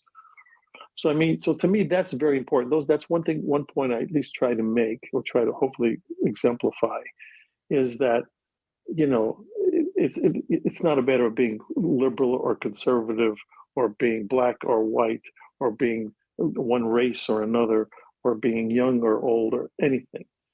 That's what the whole basis of the United States was all about. So go back to the founding fathers when they wrote that Constitution, that Declaration of Independence. That's the point they were trying to make. They were trying to set themselves a little different than everybody else, and that's what's important. And we can never ever forget that. But it has to be protected, and we have to protect those who do the protecting. We have to support them, because otherwise we'll lose it. And all you got to do is look at history, and there's a long line of great empires. The Roman Empire lasted 700 years and then went south. We've only been around about 250. So I mean, we still got a ways to go, and we get it gets challenged every day. How do you like physically, mentally prepare to do this every year? I mean, like, I'm sure there's a lot that goes into it. What's your process? Well, physically, I mean, the point is, I still have my job, and they still have me chasing bad guys, on Criminal Minds. We're on a break right now because there's a writer's strike going on, but as soon as that's over, I'll be jumping back in the saddle of that. So I've often been aware of that. I kind of, and everybody should. You really, in a way, you almost got to take care of number one first. Sure. Take care, because if you can't take care of yourself, then you can't help anybody else. So I mean, I really do what I can. Like, I'm not the youngest guy in the building, so certainly when I'm at work, I'm pretty much the oldest guy in the building, and so I try to keep myself, physically, in good shape and alert, and do all the things I need to do that. And then beyond that, just take each day as it comes and try to keep the stress level low. My mother lived to be 101 years old. Whereas, as I said, my father died prematurely due to bad health. My mother lived to be 101 and didn't die sick. I mean, she just kind of stopped. you know. So I would like to hope I got maybe a good cross section of her chromosomes floating in me somewhere. But it's just that if I've been fortunate to make a living doing what I love to do. I've got 2 daughters. I've got wonderful. I've been with my wife over 50 years. I'm really one of the lucky ones. I'm very blessed. And so beyond that, you just put one foot in front of each other each day and do what you can do. That's all you can do. Try to, keep your nose clean. You can't be that. I think we're pretty much the same age. I'm pretty sure. I mean, you look incredible. No. I'm in my. I keep telling everyone I'm in my diamond jubilee year. I'll be 76 in November. So wow. They say 75 is your diamond jubilee. So I guess that's it. There you go. And still chasing down the bad guys. God bless, man. Many chasing down. I'm the oldest guy in the FBI. Absolutely, but that's okay. Hey, we're doing it. We're doing it. Is there anything, as we wrap up the concert talk, but is there anything specific that you can tease? Maybe something you're looking forward to, a performance or anything we got this year? Yeah, we got a great lineup this year. I mean, we've got some have been there before, like Mary McCormick is going to be back, who's just wonderful. I mean, I love Mary. She's many veterans in her family. We got John Slattery, who from Mad Men. We've got Dooley Hill. We've got Trace Atkins, a great country western singer. He's been with us numerous times. Trace is great. Let me see. We got a list of some of the people we got here. Yolanda Adams, gospel legend Megan Hilty, Chosen Jacobs. Let's see. We got Essie Parta Murkison from Chicago Med and Law and Order. Jody Messina, Philip Phillips, National Symphony Orchestra, of course, with Jack Everly, who we have every year. The Warren Treaty, husband and wife duo. He's a Iraqi war veteran. So I mean, it's always every year. It's always different. The talent is different. We're going to be doing a special story about this one Vietnam vet who served 8 years. It was in confinement from the North Vietnamese for 8 years, and his wife, who never gave up hope. So they'll be depicted in Mary McCormick, I think, and John Slattery will be doing that bit on them.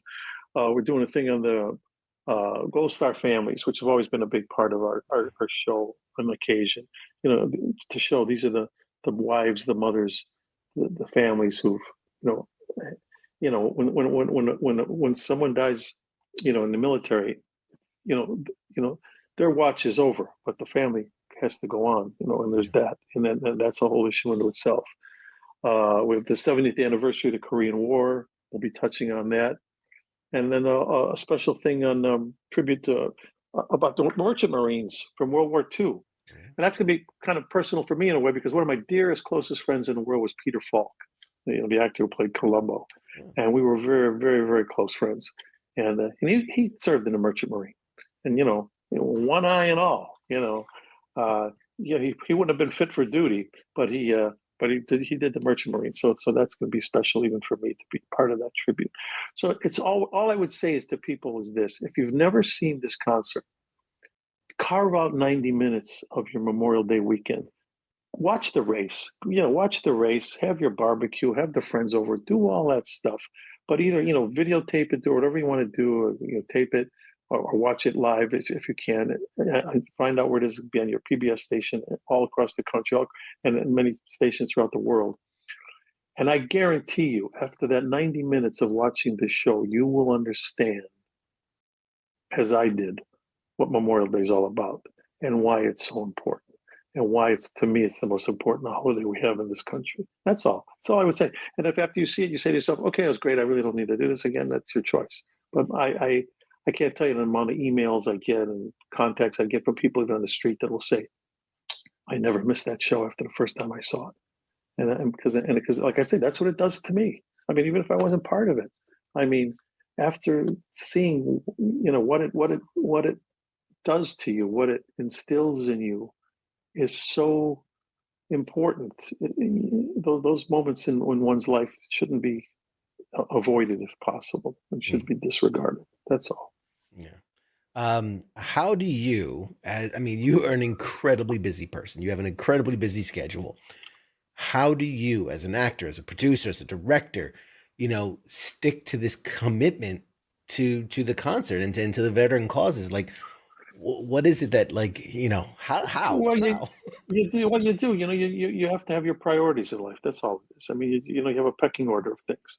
And so once I got involved with this concert, I knew that this had to be a priority. So in other words, as it turns out, this year wasn't even that big a problem because there's a writer's strike going on, and I wouldn't have been working as it is.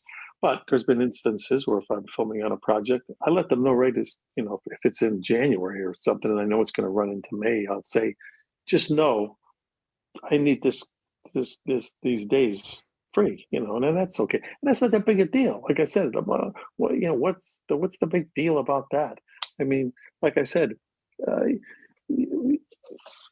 people just need to,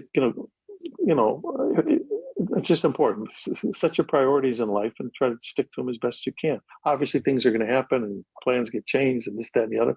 I'm knock on wood. I've been blessed that I made it from that first one I did in 2001. I haven't missed one yet, so we'll see. There'll come a day. It'll be like with I'm gonna pass it on to somebody else and say, "Hey, look, come here. You want to come with me to this thing, and now I want you to take over." Gotta pass the torch. Until that day, I'm there.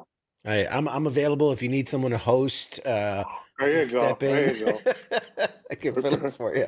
I'm sure the people will be so excited to have me on stage. You never know. So okay. So a little bit about your career. I mean, and again, we don't have the days of time to talk about your incredible career, but just again, as a big nerd and geek and lover of all you've done, let's start with Fat Tony. You have voiced Fat Tony for over 30 years on The Simpsons. Yeah, I'm still doing it. Yeah. It's insane. It's incredible. Just real quick, how did you get involved with this character and with The Simpsons? Because I know that goes back to season 3, right? Yeah, I entered in season 3 because what I think what happened was this: the Christmas of 1990 was the release of the movie Godfather 3, where I played basically the main villain, Joey Zaza. And that movie was very highly anticipated, as you can imagine. It was Godfather 3. I mean, the first 2 movies were legendary. So the fact that that movie came out in December of that year of 90 it caught a lot of attention. So I think it was in February of like 91, which was into their 3rd season of The Simpsons. They came up with the idea they want to create this character, Fat Tony. And I think I never really asked, but I think it just came into their mind of like, well, gee, that guy plays the head villain, the main lead villain of Godfather 3. That might be a good choice to play this character, Fat Tony. So they called me and asked me to do that. Now, I thought it was going to be a one-shot deal. I thought, oh, that's just fun. I had to even catch up. I wasn't even sure what The Simpsons was. So I watched, my daughters were very young at the time. One was 2.5. The other one was just months old. And so I watched a couple episodes and went, oh yeah, this is cute. I like the writing. This is smart. It's not like I'm watching like a regular old Donald Duck cartoon or something. This is something else. So I said, yeah, that'll be fun. I'll gladly do it. Little did I know after I did that first episode. And I tell you, when I first went in to do it, one thing I was conscious of, I thought, well, gee, the movie's still playing. And if I use my own normal speaking voice, it's going to sound like Fat Tony is Joey Zaza. Right. Which I didn't necessarily want to be. I thought this is not right. This is not really what that's about. So I had an uncle, again, one of my World War II vet uncles fought under Patton, Army vet, my Uncle Willie, who was the uncle I was probably most closest to because I would take him traveling with me until he passed away in his 90s. Anyway, he, due to the fact that he finally quit smoking, but it caused some, it gave him this kind of a voice where he talked like this. That's the way Uncle Willie talked. So I said to myself, you know what? When I did that first Fat Tony, I thought, I'm just going to do Uncle Willie's voice and see if they don't say, what are you doing? And stop, let's see what happens. So when we started recording that first episode, I just started saying the lines with this kind of a voice. Nobody said anything. I thought, all right, nobody said anything. I'll just do it. And I did it and thinking, okay, that was that. Glad it'll be fun. Willie will get a kick out of watching it, seeing that. Well, as it turned out, a few months later, they called me, hey, would you be willing to do another one? We really like that character. Seems like we got a good response. Sure. Well, that was 32 years ago. I just did one last week. One aired just, I think, this past Sunday, in fact, and one of the newer ones. I'm very honored, very privileged, humbled at the fact that this character has kind of endured this long, and it's an homage for me, partly to my Uncle Willie. And I brought him, I think about 10 years ago, I brought him to one of the recording sessions. And I said, "Hey, Willie, say hello to everybody." "Yeah, hi, how are you?" And they're all like, "Oh my God, it's him. It's the voice of Fat Tony. It's Fat Tony, the real one." So anyway, that's how it started. And like, it's still going. I've played young Fat Tony. I played Fat Tony, his nephew, Fat Tony, who became part of Fat Tony. I mean, I did the movie. I think Tom Hanks and I think were two of maybe the only actors outside of the core group that actually were in the actual motion picture, The Simpsons. Wow. So I feel very kind of, and I've got a lot of Simpsons swag. I got a Fat Tony bowling ball. I got all kinds of stuff that, so it's my longest running character. I've been doing Criminal Minds for my 15th year doing it, 17 years of the show, but still that's not even half of the amount of time I've been doing Fat Tony. So it's certainly my longest running character. Yeah, I mean, it's in a show where you have the ensemble cast and then you have these kind of guest appearances and sub characters and one-offs, whatnot. You can easily see where Fat Tony could have been this one-off character. I mean, it speaks to how much people loved him, right? How much people adored him. How of the time it was to be released near The Godfather. Right. I've seen it done. There's other series where you have like Futurama, where they have their mob boss, and so you've this. I don't know. You kind of laid the framework for like what a lot of other successful shows have done, and I mean, it's incredible that it's still. I mean, who knew a cartoon? A cartoon would be going, 30 plus the years. Simpsons, just the Simpsons in general. I mean, I was doing a movie and a miniseries in Australia. And I remember when I had to do press in Australia, a lot of times I'd go in for the press thing, and the first 3 questions would be about the movie I was doing there. And then instantly they'd go into The Simpsons. And that's all they want to talk about because the show is so huge in Australia. And the same thing in Canada and other places. It made me realize, wow, I sign as many pictures as Fat Tony as I do as David Rossi. So, I mean, that's part of it. So, but that's great, whatever. Like I said, I enjoy doing it. I feel lucky to had that opportunity. Yeah. Do you think, because I mean, obviously, let's be honest, this is an industry where, you're a thespian and you're, this prolific actor, and, some people that might go like, well, he voiced a character on a cartoon, and like, they might, toss their nose or turn up their nose at it. What is it about you and your love for this character that makes, that you're proud of it, that it's like, it's such an established thing? Yeah. Well, first of all, because I turn off my nose at nothing. To me, the public dictates what to me that would be an insult to the public. That's why I've always been very positive about commercial entertainment. In a sense that there was a time. I mean, I grew up in an era where if you were either in the movies, or you were in television, or you were in the theater, and those 3 things never really met. Right. In other words, they would think, "Oh, well, he's a movie star," and then they'd say, "Well, that guy, no, he's a TV star. He'll never be a movie star." Well. That all went out the window. I mean, you look nowadays, most of your big name movie stars, if you want to call movie stars, all came from television or from, and it's of course still from the theater. I mean, I came from the theater. That's the fact that I won a Tony Award in '84 that's what changed my career. And that got me into the movies and television. Prior to that, I was just banging around like everybody else. So to me, there is no, the British, I think, always understood that. They always had like, an actor's an actor. It didn't matter what the venue was or the medium you were doing. I put as much pride in playing Fat Tony as I do playing any other character. And the bottom line is, I don't think it's an insult that something is commercially successful. I don't think you need to.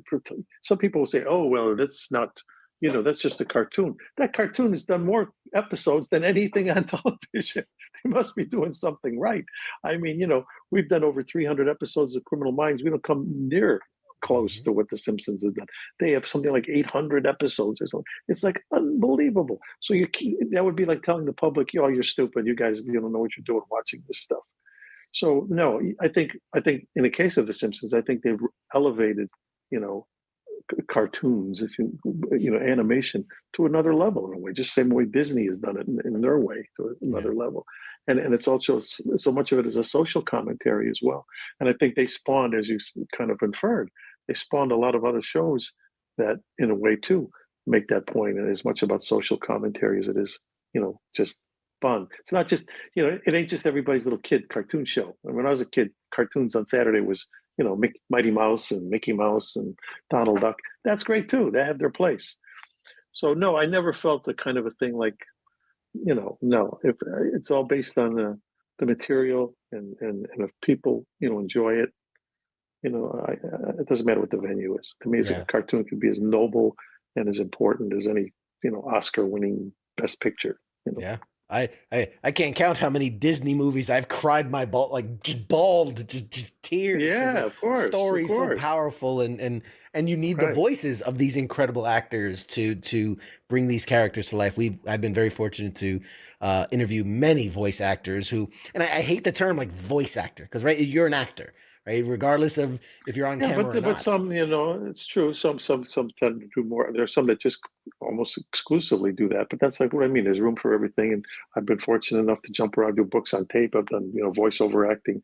I've done, theater, television, film. So it's. I've been very fortunate to kind of tried it all one time or another. What an amazing career. Let's talk about Criminal Minds for a second here, because I mean, you've done upwards of, it was like 283 episodes as David Rossi, the veteran FBI profiler. I mean, with such a long, like, again, comparing it to Fat Tony, but with such a long run as this character, what are some of like the challenges and maybe rewards of playing such a complex, long running character? Well, first of all, the thing is, I learned early on, and I got some good advice from Don Belisario, who created Magnum PI and NCIS and other shows. I did a series for him early on when I first started doing television series, and actually I was trying to pick a job that would keep me home more often, because movies, you travel all over the world, which is great, and I've done it with my family. But my oldest daughter has autism. Travel was always a little more difficult than maybe it would normally be. So when I reached a certain age and status or level, let's say, of my career, I made the actual choice of, let me try to find something that could, if I could find a series that can kind of keep me more on a regular, basis where I come home at night as opposed to, flying all over the place. Let's try that for a while. And the first taste of it I got was a show called First Monday with the great James Garner. It was about the Supreme Court. And Don Belisario created that show. And one thing he told me when I chose to play my character for that show, he said, pick something, if you can, somewhat close to you, because unlike a movie or a play, you may do this for years and years and years, and you're going to want to draw on, it's helpful to be able to draw on parts of who you are. So you don't have to like make this up or pretend or do all that. And so I did that with the character. Now that show only ran like, only one season. It was fine. But when I finally got to Criminal Minds, and I remembered that, so first of all, I made him an Italian-American, David Rossi. And so all I can say is there's a lot of Joe Mantegna in David Rossi, I would like to think. There are certain aspects of it. He's a successful writer. He's this, that, and the other. He's in the FBI. Of course, none of those are things that I've done. But his love of food, of being Italian, those aspects, I don't have to make that up. I can kind of let loose and bring a little of me into it, as an actor does with any character he plays. And since I've been doing it now for over 15 years, that's real important, that many episodes. So that's one thing that's been very kind of helpful and important to me. And also the fact that we're portraying a real organization. Well, that's another important issue. Because like when you're doing a movie, let's say you're doing like a Marvel Comics kind of character. It's, you can say, okay, this guy's name is Zondo, and he's from the planet Boobop, and he's this and that. You can go anywhere you want with it. Yeah. But I'm playing a guy who's a member of the behavior analysis unit of the FBI. They exist. There is such a unit. And so I've been to Quantico numerous times. And that's been very important, because my job is, yes, it's a television show. And of course we fictionalize things. We have to dramatize them. But all our stories are based in reality. Most of them draw on real instances. From day one to currently, 17 years later of the duration of the show, we have an FBI, behavior analysis unit, either active or retired, member who is on staff, who's there to make sure that what we're doing is not so far afield from what can really happen and what these people do every day. So I have such tremendous respect for what they do. And if you go to Quantico once, your mind gets blown, because it's like, wow, you think if you had enough time, they'll solve everything. Because it's just that there's just too much going on in the world. You can't solve it all. But boy, they're trying. To prioritize. Yeah, exactly. So it's that. So I mean, so for me, it's doing the research and trying to instill as much as I can of my own self somewhat into that character. So there's a lot of Joe and David Rossi, and I enjoy doing it for that reason, because it's a character. And I played the guys on the other side of the street. I mean, like I said, playing Joey Zaza was not a noble kind of character. Though I think he, in his own mind, he had a nobility. But he's kind of, to society, this guy's, nobody mourned him when he got shot in that movie. But in Criminal Minds, we're talking about men and women who are, they have heroic aspects to them, because they're doing a job just like anybody in law enforcement, military, first responders. People who on any given day may lose their life with a job is to protect the rest of us. Yeah, the good guys trying to take down the bad guys. Exactly. So it's always it's kind of a privilege to play a good guy, to play one this long. I know now, and I think this is a widespread issue, but I know it's rampant in the military community. We watch, and it's like, oh, this guy has no trigger discipline, and that guy's, the patches are upside down, and that the beret is all wrong. Do you get a lot of that from like the FBI community? I get some, but we're very careful about that. First of all, the other thing is I've been hosting a show on the Outdoor Channel for 13 years now called Gun Stories, where we trace historical firearms. So I mean, if nothing else, I'm not saying I'm the most prolific guy in the world with firearms, but I've probably shot a greater variety of firearms than probably most any human on the planet, because that's the nature of the show. We'll do a whole season where I'm shooting everything from blunderbusses from pirates use to 50 cal that you've probably experienced, overseas, to everything in between. We did an episode, The Guns of Annie Oakley, the guns of General the Custer's Last Stand, guns of every country you could think of, World War I, World War II, so I mean, I've had that. So I mean, I know what it's like, the discipline it takes, an understanding that you have to really understand the ramifications of weapons, the safety factors involved with them, all of that stuff. So we try to, at least in terms of Criminal Minds, we're very conscious of the fact of, again, there's going to be some dramatic license, and there's going to be things that people are going to spot. But for the most part, we do everything we can to be as authentic as possible. Because and I found out even sometimes among the guys, even among the pros, they're going to slip every once in a while, and things are going to be like, hey, wait a minute, you're not wearing that hat really correctly, or you're not, something like that. But we do the best we can. But that is important, especially when you're portraying a real organization. Yeah. And sometimes I think the general public forgets sometimes too. It's you're filming something, and especially with TV, I know that, the difference between TV and movie, like TV moves fast. You got to like go, shoot the scene, move on. And then we, the public, get to watch it, and I can rewatch it in slow motion and rewind it. And pick it apart when it's like, you guys are just like, hey, we got to shoot this thing and move on to the next thing. So you do the best you can. So I like there is that. You're right. You've also directed some episodes of Criminal Minds and other projects. Mm-hmm. I mean, what are some of the differences and similarities between acting and directing? Like, have you seen? Well, I've directed 10 episodes of Criminal Minds, and I've tried every one of them. But the difference would be like this. It's a difference between being like an enlisted man in the army, or being the general, somewhat. I mean, when you're one of the enlisted members, you do what the guy above you tells you to do, and you go do that, and that's all you really have to worry about. When you're the general, you got to worry about everybody, and you got to worry about where we're going, how we're getting there, what do we look like, what do we need to take with us. So I mean, it's a huge responsibility, but I enjoy it. I've enjoyed it. It takes a lot of preparation, and I didn't jump into it like. Initially, I didn't study to be a director in high school and college and all that, but I waited until I felt I had enough experience under my belt as an actor and observing and just kind of seeing. And I've directed in theater. I directed in theater a good amount prior, before I kind of got into film and television.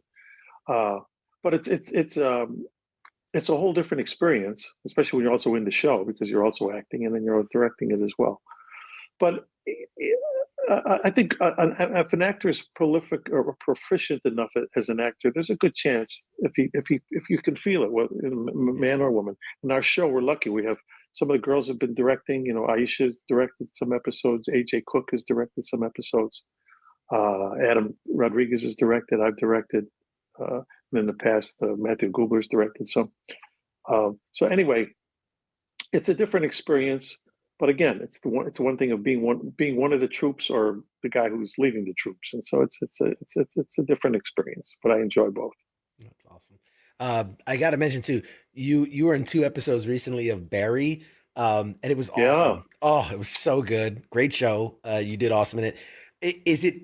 I'm curious. Is it weird playing like a fictionalized version of yourself, like you're playing you, but kind of not Right. you? No, not really, because all you have to do is never forget that's who you're playing. I was playing me, and in fact, that was my idea. If you watch that one episode, that was my idea to pass him a challenge coin, because I thought if this guy's, in that episode, he's supposedly done something right for the military, Right. and so then let's, for all the guys out there like yourself who wouldn't understand what that is, let me just throw that in there, And I threw in a Semper Fi too, as my little kind of homage to the Marine Corps, only because my character on Criminal Minds is a former Marine. Right. So no, my thing is I kind of it's an adjustment. It's like you have to realize, oh, wait a minute, I'm not playing. I don't have to adapt anything but me. This is Joe. I'm playing Joe. And it was kind of fun. That's why when they offered it to me, I didn't even hesitate. I said, oh yes, I'll absolutely do that.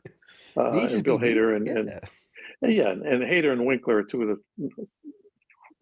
the most nicest human beings you'd ever want to meet. So it was just a total pleasure. Yeah, it was that scene that triggered the memory. I went, "Oh my God, he gave me a coin years ago." That's why I ended up right there. You go, because I saw that scene and I went, "Oh my God!" I had a box and I had to dig it out, but I had it. You've played a variety of roles, different genres. Comedy, drama, thriller. What are some of the genres or roles that you'd like to explore more, or maybe even something you haven't done that you'd like to try for the first time? Yeah. I never had a wish list. I never did, in the sense of that I always felt like I never know what's waiting out there. In other words, and it's worked out. Like, in other words, I never said, some actors do, and it's fine. They plan it. They'll say, I really want to do I live to do the Shakespeare thing, or a thing that I've written, or whatever it may be, or I want to do a Western. I want to do this. I've been, I always kind of played the cards that were dealt me, and then followed that path, and it's kind of worked out. So, like I said, I started in the theater. All of a sudden that led to some film work, and it led to some television work. But I didn't know, when I got the call from, the agent calls and says, oh, there's a show, Criminal Minds, where this one actor is leaving the show. They're interested in you coming and creating a character for it. Are you interested? I said, well, let me see. Let me meet with them. Let me see what it's all about. Let me look at a couple episodes. And I did. And I loved what I saw. I thought this was a great ensemble show. I liked the characters. I liked what it was about. And one of my dearest friends, Meshack Taylor, he had told me about the show for years prior, the 2 years that had been on prior, saying, oh, you got to watch this show, Joe. This is fantastic. So I was so grateful in a way that I was able to, once I got on that show, specifically was able to arrange for that actor, Meshack Taylor, to come on that show and play this character of my commanding officer from Vietnam, who's homeless on the streets of LA. And then he wound up doing two episodes over 2 seasons. Then the actor passed away. And we actually were able to do an episode where we actually did a whole Marine funeral, and we buried not just that character, but in essence, one of my best friends, who was somewhat responsible for me getting that job, because he was the one that talked up that show to me early on. So when they first made the offer, I says, well, I better check this out. This is Meshack's favorite show, and then to finally be able, and that was the last thing he did as an actor, was doing those 2 episodes with me on that show. So to me, that's almost, there's something spiritual about that, something very serendipitous about that. So So All your stories are so that's been great. great. They all like come full circle. I love it. Like all your experiences are Yeah, incredible. yeah. Oh man, it's so good. Well, one day when you get that Marvel product, or you get that DC, I want to, you got to come back so we can talk about, Yeah, sure. No, you I'd be glad know. to do that. Because it turns out, I think when a guy was he was like the first AD on a movie I did back in like the mid '80s. I think he's last I heard. I think he was president of Marvel Films. I got to look him up. Saying, hey, come on, maybe you'll find some Italian looking old I Italian mean, guy that's there's like a so sort of many Marvel based. character. Yeah, there's so many of the shows based in New York. I mean, how could you not Yeah, have an Italian character? Just yeah. Who knows? hey, Oh, what are you whatever, doing? whatever. But I've had a great ride, and on we go. That's awesome. We got a few more minutes here. I'm gonna ask you a couple more questions, and then we'll let you go. Okay, already. You have been honored with several awards and recognition: Tony Award, a star on the Hollywood Walk of Fame, Lifetime Achievement Award from the Hollywood Film Festival. Um, are there any, I don't know, highlights of your career that like pop to mind, or goals that you want to accomplish in the future? Yeah, goals I don't have. Like I said, if it ended tonight, I would say, God, I feel very blessed what I've been able to do, and it's great. Goals, no, I never really had a goal. I equate it to sports because I've always loved baseball and football and basketball. I mean, I'm a sports fan, and I equate it to sports in the sense that all I wanted to do was make the bigs. As let the chips fall where they may. I wanted to play in the majors, and I do, and I have for a long time now. When it's all said and done, when a career is over, let the public decide where I fit in. If there are people out there that say, "Oh man, yeah, he was my favorite actor," or people say, "Oh, I think he was pretty good," I mean, there's no good, better, best in this business. You're all out there doing that thing, but you want to do it at the highest level you can. And I've been blessed to do it at the highest level. I've worked with the greatest directors in the world. Worked at the highest level of all the mediums of theater, Broadway, television, and film. So to me, that's it. I've already hit the jackpot. Where it goes from here, I don't know. And it's okay, And in terms of highlights, they've all been highlights, for different reasons, for different things, I mean, I got to play Dean Martin, who was one of my heroes in the movie The Rat Pack. I mean, what a joy that was. I got to do movies with my dear friend David Mamet, who we were both struggling back in the '70s, and all of a sudden he becomes one of the world's greatest screenwriters or playwrights. And that's where I won my Tony Award doing something with him. And to this day, we're still closest of friends. So no wish list for me. Like I said, it's all been good, and we'll see. I could get a phone call tomorrow that sets me off on another path that changes everything for the next 5-10 years. So who knows? We'll see. That's awesome. I love I love it. I just love everything about it. Wrapping it up, when I bring it back, you kind of mentioned it. You've been married forever with your wife, Yeah. Arlene, and you have your two Right. daughters, one of whom is an actress. Maybe give some advice here. How do you balance that family life and your career, and maybe Well, give some advice out there? yeah, you get lucky. I mean, I've been lucky. The woman that I married is somebody we've known each other since,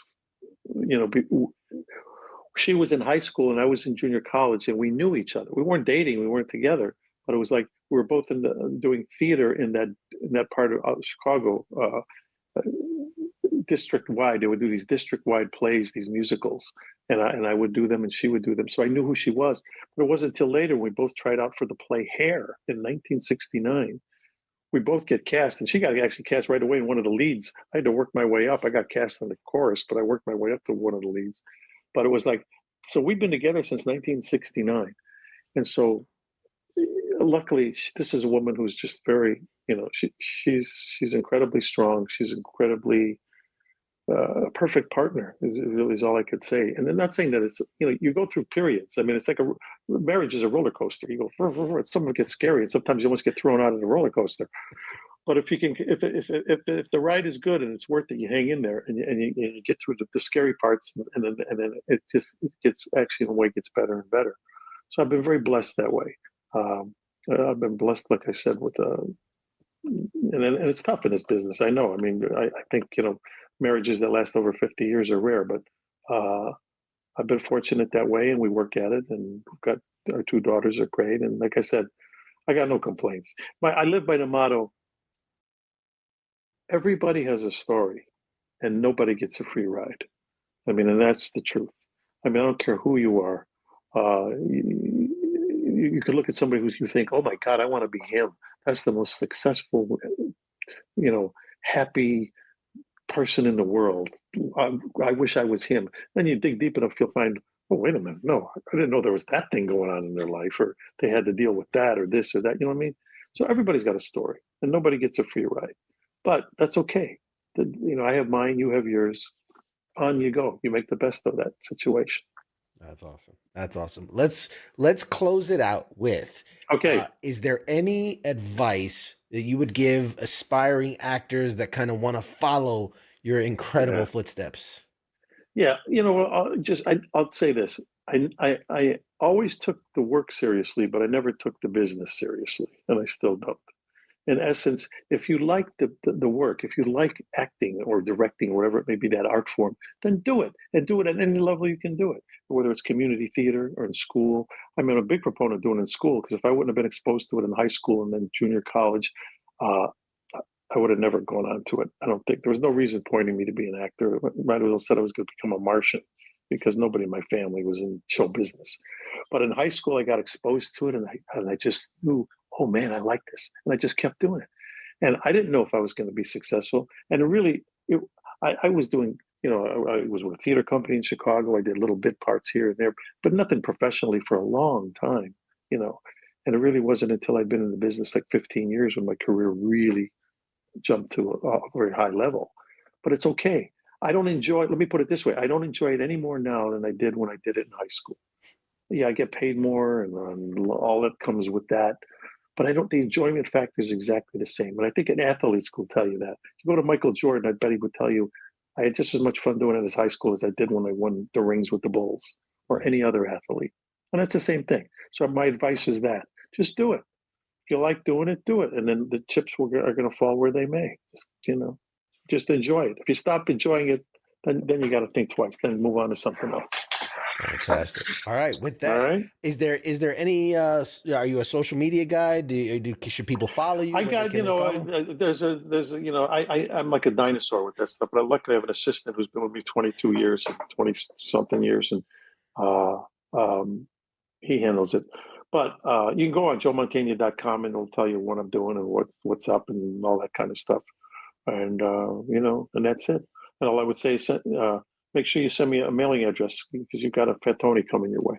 Hell yeah. Awesome. All righty. Where can people, where next season of Criminal Minds, what can we expect? As soon as this strike's over, as soon as this writing strike is over, now all gets resolved and we start going back to work, we'll start season 17, which is basically season 2 of Criminal Minds Evolution.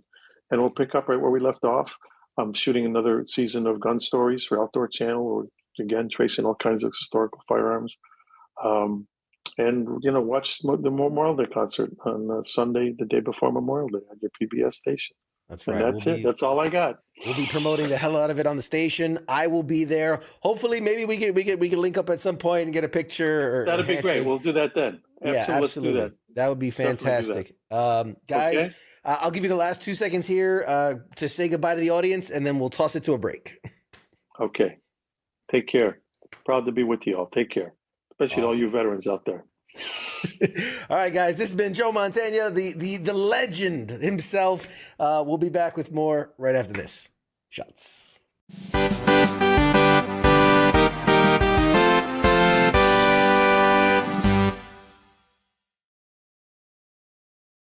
Broadcasting live from the basement of the Pentagon. This is WTF Nation Radio. After all I've done, do you love me now? Do you love me now? After all I've said, running through your head, do you love me now? Do you love me now?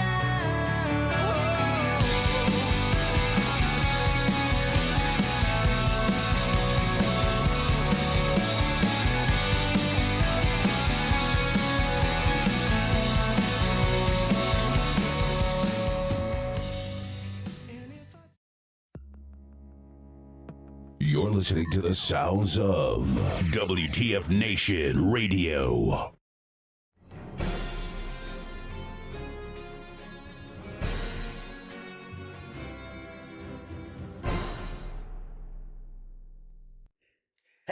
Hey, welcome back to Pop Culture Warrior. I am, of course. Whoops. Hey, everybody. Welcome back to Pop Culture Warrior. I forgot I had that playing. Welcome back. Welcome back. Welcome back. What a great interview. I'm going to bring in my co-host for the evening, Mr. Mad Mike, everybody. Woo! I really wanted to go, hi. I thought about it. It was between the two. He's way too enthusiastic. How awesome was Joe Mantegna? What a just a fucking phenomenal dude. Phenomenal human being. Great guy. Finally somebody that's been in stuff that people have seen. Right? Listen, motherfucker. Have we not had Agent Coulson? Have we not had Louis Anderson? Have we not had fucking Robbie Amell, Breck Bassinger? You know, we've had fucking Bradley Constant, Young Rock, man. We've had some pretty awesome dudes. We've had some pretty awesome people on this show, man. And more coming. Let me tell you, I have, let me put it this way. So Guests coming on? We've had a run, right? From like October of last year up until literally like last week. We have had guests each and every week. Like it has been nonstop, which has been awesome, which has been so good for us. So good for the channel. John, yes, we had Louis Anderson, before he passed, right before he passed. It was a couple months before he passed, actually. I don't want to say we were the last interview he ever did before his passing, but pretty freaking close to it. I haven't seen any that came out after us. I'll just put it that way. If you go to... And he said he would come back. Freaking he lied to us. That's fun. Too soon, Michael. Too soon. Too soon, Mad Mike. John, to look up that, if you go to pop culture or youtube.com/Pop Culture Warrior, I have all the interviews up. And then you can look in there and you'll see Louis Anderson. I think he was the third video that was posted there. I tried to package the interviews as their own standalone thing up on YouTube. So youtube.com/subscribe. You could subscribe and then download them too. Yes, you can as well. $9.95. But don't say that. But we've had some really great interviews. So what I was saying is we've been on a crazy great tear, which is awesome.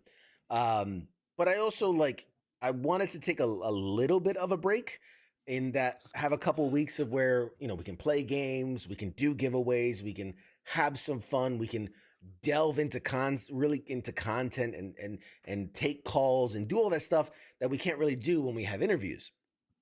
The other reason is we're going to have another long stretch of interviews. It might be a couple weeks, so don't freak out if we don't have interviews for the next. I do have one on the schedule for throughout the next 2 months. But I wanted to take some time away from interviews only because I'm going to be doing a lot of convention appearances as press.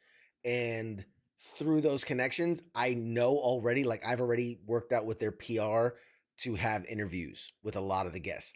A lot of, as you would call it, people who've actually done stuff or are recognizable, as you put it.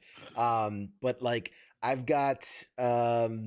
next week I'll be at or no, it's not next week, the week after. My schedule's all crazy, but I'm gonna be at Philly Fan Expo, and I have some really cool stuff lined up for that.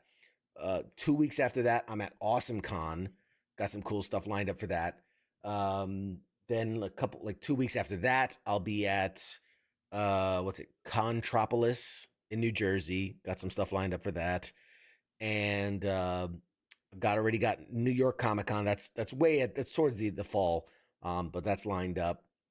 And then so it's going to be nonstop, and a lot of those are going to come with connections to different celebrities and different voice actors and different people. So comic book artists, comic book writers, game developers. Oh, that's the other one. I have July is MGS Con, so Metal Gear Solid Con in LA, which they asked me to be a speaker and do a panel and all that. So I'll be out there in LA.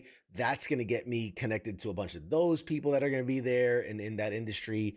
So yeah, just a ton. I can't believe they have a con for Metal Gear Solid. It's the first one. It's actually the first one ever. This is the first annual. You know what? I'm gonna start my own. People that hate Fast and Furious con. People against Fast and Furious con. Yeah.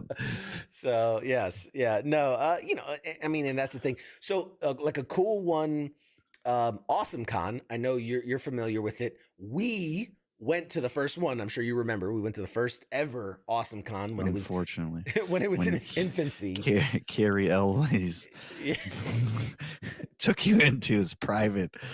Let's not talk about that. Stared deeply into your soul. That was.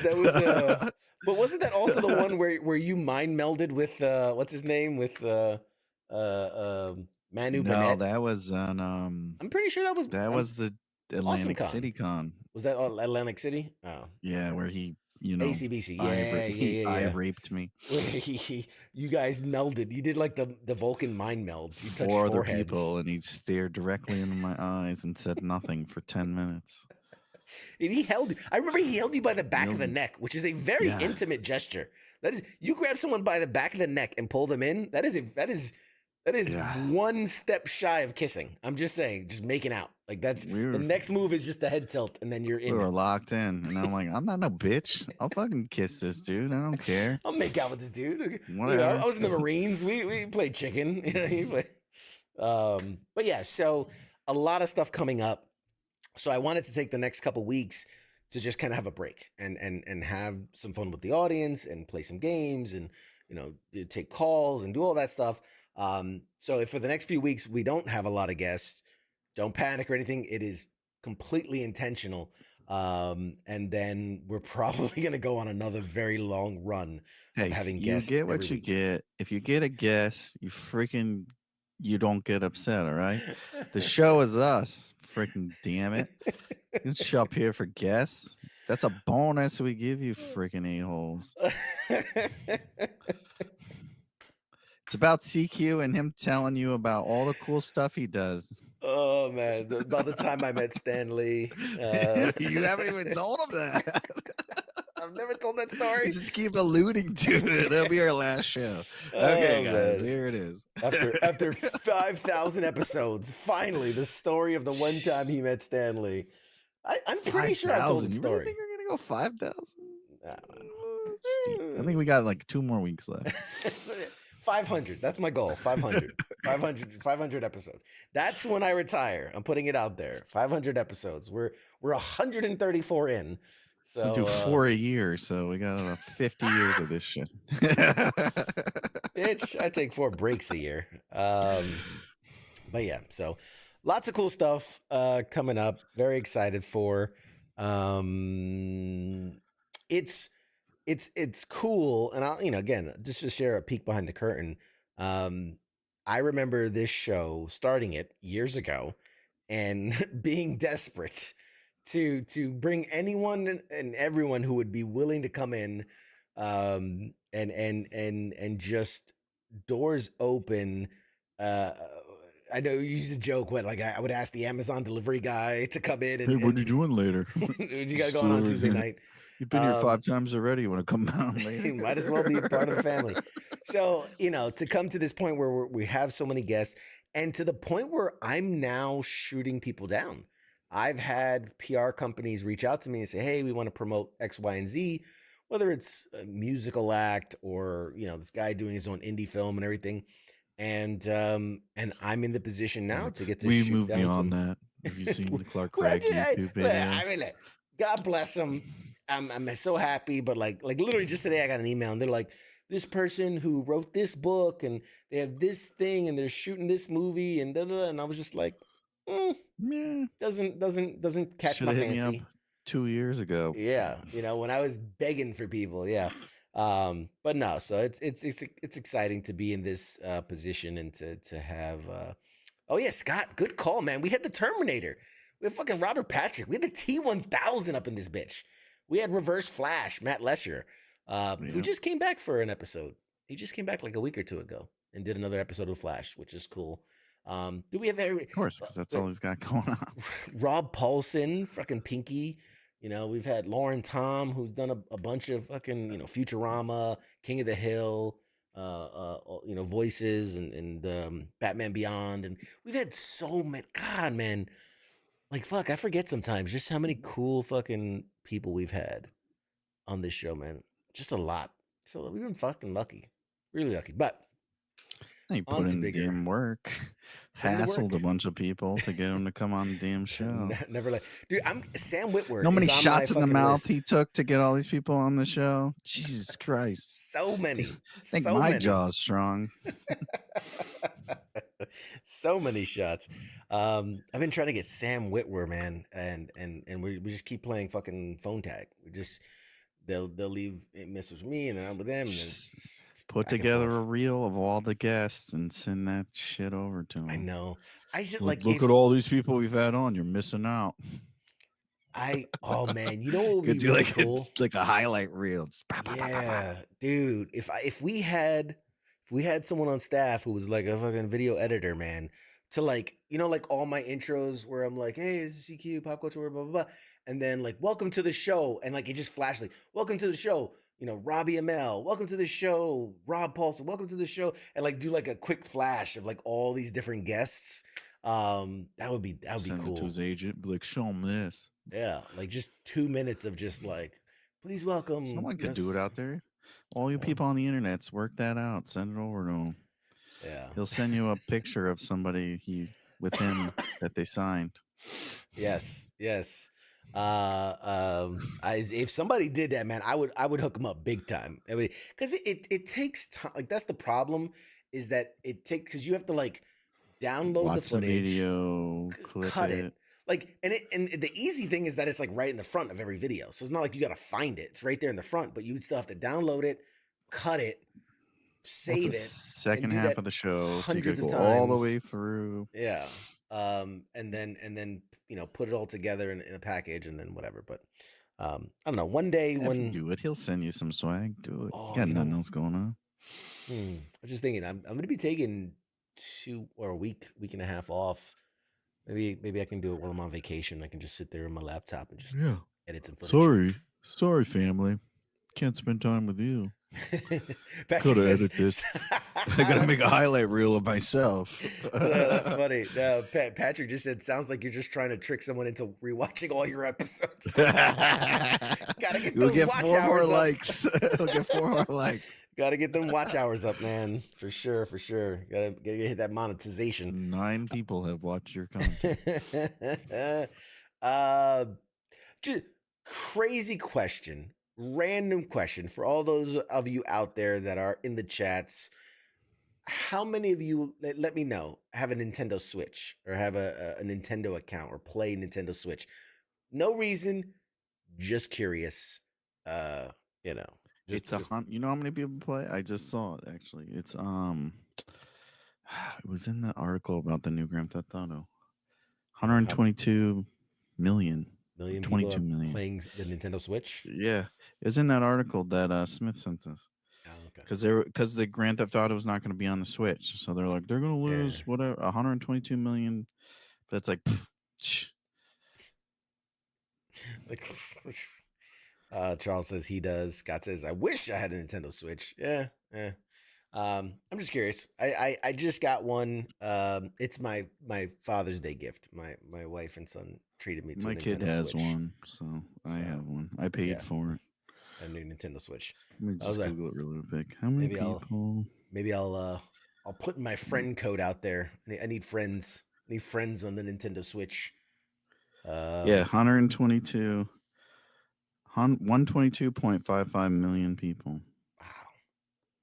That's how many they've sold. Well, that's how many people. Yeah, I think. Well, yeah. And 8.2 million have the Switch Lite, which is you're an idiot. Yeah. Smith bought one for his daughter, the Lite. Which was like, that's what mine wanted because it was a colored, and I was like, yeah, you're take away better all the cool stuff. Better off buying the full version. Yeah. all the motion and the and you can use the things and all the stuff. Anyway, Yeah. No. whatever, doesn't matter. Boom, boom, boom, boom, boom, boom, boom. So the only guest, I guess, while we're talking about guests, the only one that is currently scheduled, because I just like to put my business out there like that, is that's right, Vanessa Marshall. Vanessa Marshall, who, amongst other things, she does one of the voices for Metal Gear Solid. She was the one that was so kind that she reached out to me, wanted to come on this show, and then we hit it off as we were chatting, and then she invited me out. Made you go to the con? She invited me out to LA to go to do that. So that's pretty cool. Yeah, the light can't dock to the TV. That's right, Charles. So yeah, so she'll be coming on June, I think it's like June 20th, which is cool because the event's like early July, so that'll be a cool lead into that event. And then one of our we had Debbie Mae West, who was on a couple months ago. She's going to be at the convention too, so it'd be cool to link up with her. So, lots of cool stuff coming up, lots of cool things happening. Anyone else going there? What else is going on there? So they're doing like, again, you know how it is when you remember, because we went to the first. It's all Metal Gear Solid, like it's all Metal Gear voice Solid related. Actors and stuff. Yeah, so it's the voice actors, people that like wrote the manga, because there was like a manga that came out for it. Cosplayers. There's gonna be a lot of panels, discussions, a lot of the voice actors, and I think their intention is to, build it up bigger and better every year. It was a kickstarted convention, much like AwesomeCon. Really? So you remember AwesomeCon when the first one, it was small, and now it's fucking huge. So who knows, 10 years from now, MGS Con, which doesn't actually stand for Metal Gear Solid. Like they're because they would get sued if that were the case. So MGS Con actually stands for Memes, Jeans, and Snakes Con, right? Because like memes of Metal Gear Solid, jeans is like the gene splicing, whatever, snakes, whatever. It's July 15th in Los Angeles. It was successfully funded on Kickstarter. If you're in the LA area, it's, I think, $30 is a ticket. And so they have Vanessa Marshall, who was Dr. Strangelove. They've got Paul Eating, who was the voice of the Colonel. Like, Snake, you need to do this and this and this and this. Laurie Allen was one of the female vocalists. Greg Eagles, who was the voice of Gray Fox, or whatever his name was in the classic one. Tyza Valenza, who was Sniper Wolf, I think she was the voice of that. And then Debbie Mae West, who was Meryl, will also be there.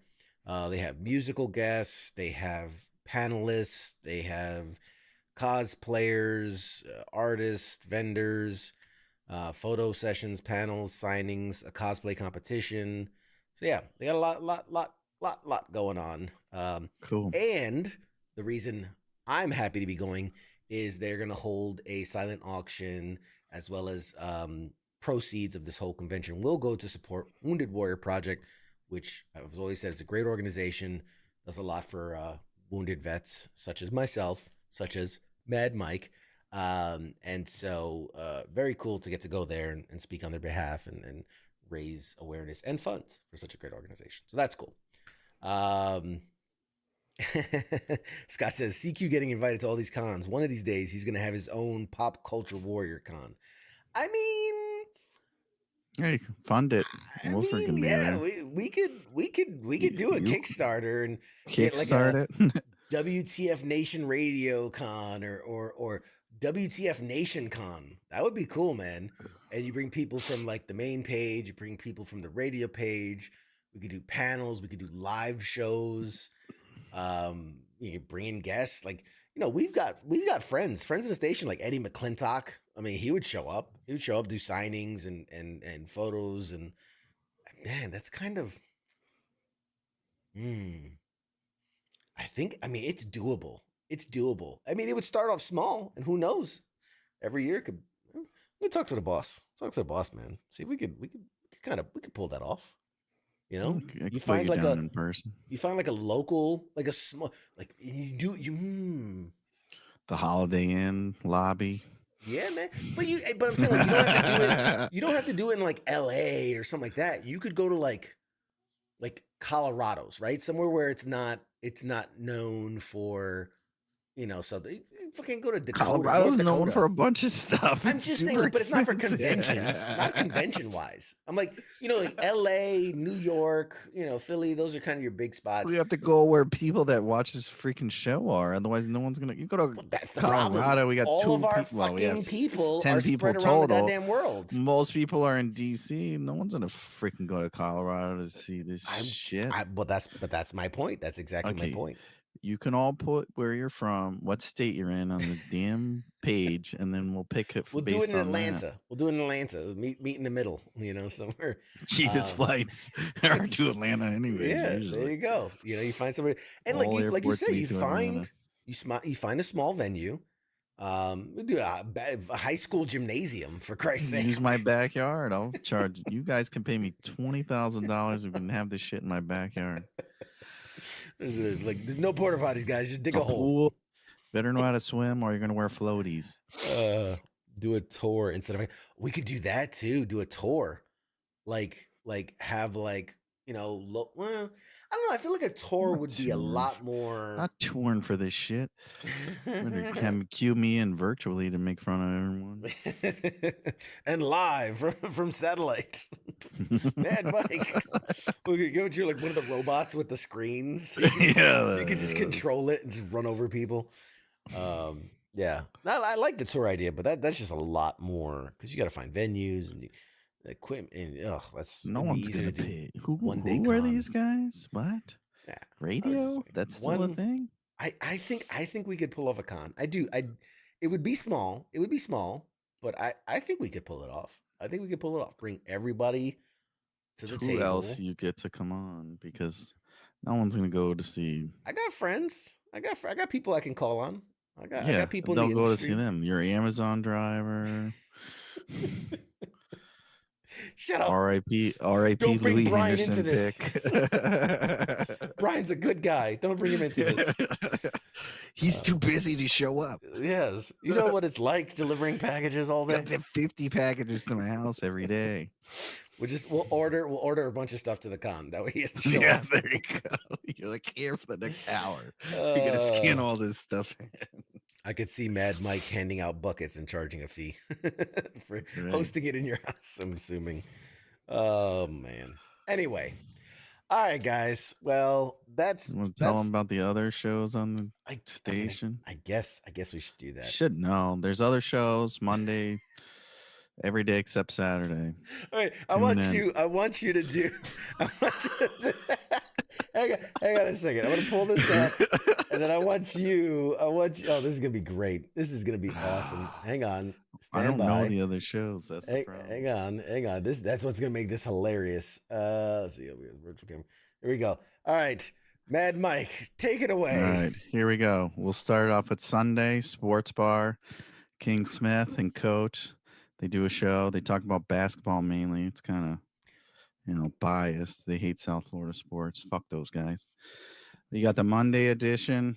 I watched that yesterday. Ice is on there. Pretty good show. Tuesday, you got us. Sometimes me, usually CQ. It's kind of annoying, but whatever. Wednesday, you got, Old Radar used to be on this show. He's got his own thing. A bunch of different guests on there. Smith was on there last week, but he's funny. Sergeant's Time. I think that's Ice and Cause, right? Mm-hmm. Or Ice and Pookie. Pookie, okay. They talk about all things Army, right? Military. Friday is I don't know, Friday Night Freedom. That's Cause's show, right? That's right. So they talk about whatever on there. I haven't seen that one yet. I'm usually busy on Fridays. We have soccer Friday nights, so I haven't been able to watch. Outstanding. And there you have it, brought to you by the fine folks here at Pop Culture Warrior. We got other stuff on here. Watch it. That was great. I'm gonna clip that and send it to the team and be like, check out this this is great the best, promo. This guy's great. But can we not have him on the show anymore? We're gonna use like you as a anything? commercial. Doesn't know anything. We're gonna use you for the commercial. The WTF information. We got shows. People. We got talk stuff. about shit. It's on the internet. It's not really the radios. Like, what is this guy? 100? Is he 150? Who the fuck pluralizes the internet? Oh my god. Oh, my face hurts. Anyway, all right, guys. This has been another amazing episode of Pop Culture Warrior. I'm CQ. This is Mad Mike. I mean, you got anything? Any final words, thoughts, poems? Yeah, don't walk in dark alleys at night. There you go. I'll leave you guys. Thanks, Joe Mantegna, for doing the show. Yes. Appreciate it. Huge big ups to Joe Mantegna for being such an awesome dude and coming on and doing the show. He truly was amazing, man. Gotta get Joe Montana next. I was like, hey man, do you know Joe Montana? Like, do you know him? Same concept, right? Similar concept. But he was so cool, man. We've been emailing back and forth. Such a nice guy. He's gonna send. I think I already said he's gonna send some stuff, some signed headshots and stuff that we can. Show him your coin. Show him your coin. Yeah, I got they got the coin. I got the Joe Mantegna coin. Let's see. There you go. It's a little. Yeah. Gotta go over. Focus. There you go. Yeah, the focus is not. It's not an autofocus camera, but yeah. There it is. I can see it. Yeah, and then it's got the star. He's got his name on the back, Joe Mantegna. But he's also gonna send some other stuff, like the coin, the Fat Tony coin, and he's gonna send some signed headshots and things like that. So it's gonna be he's a very cool dude, very cool dude, and yeah, looking forward to it. Giveaways next week. Tune in, get some free gear. Yeah, check out as he was talking about in the interview. Check out the PBS National Memorial Day concert. Which is Sunday night. It's not Memorial Day. It's the day before. Sunday night, 8 p.m. Eastern. It's live. It's on PBS as well as being streamed live on YouTube. So watch it. A lot of really special guests coming on. Great performances, and yeah, it's gonna be pretty awesome.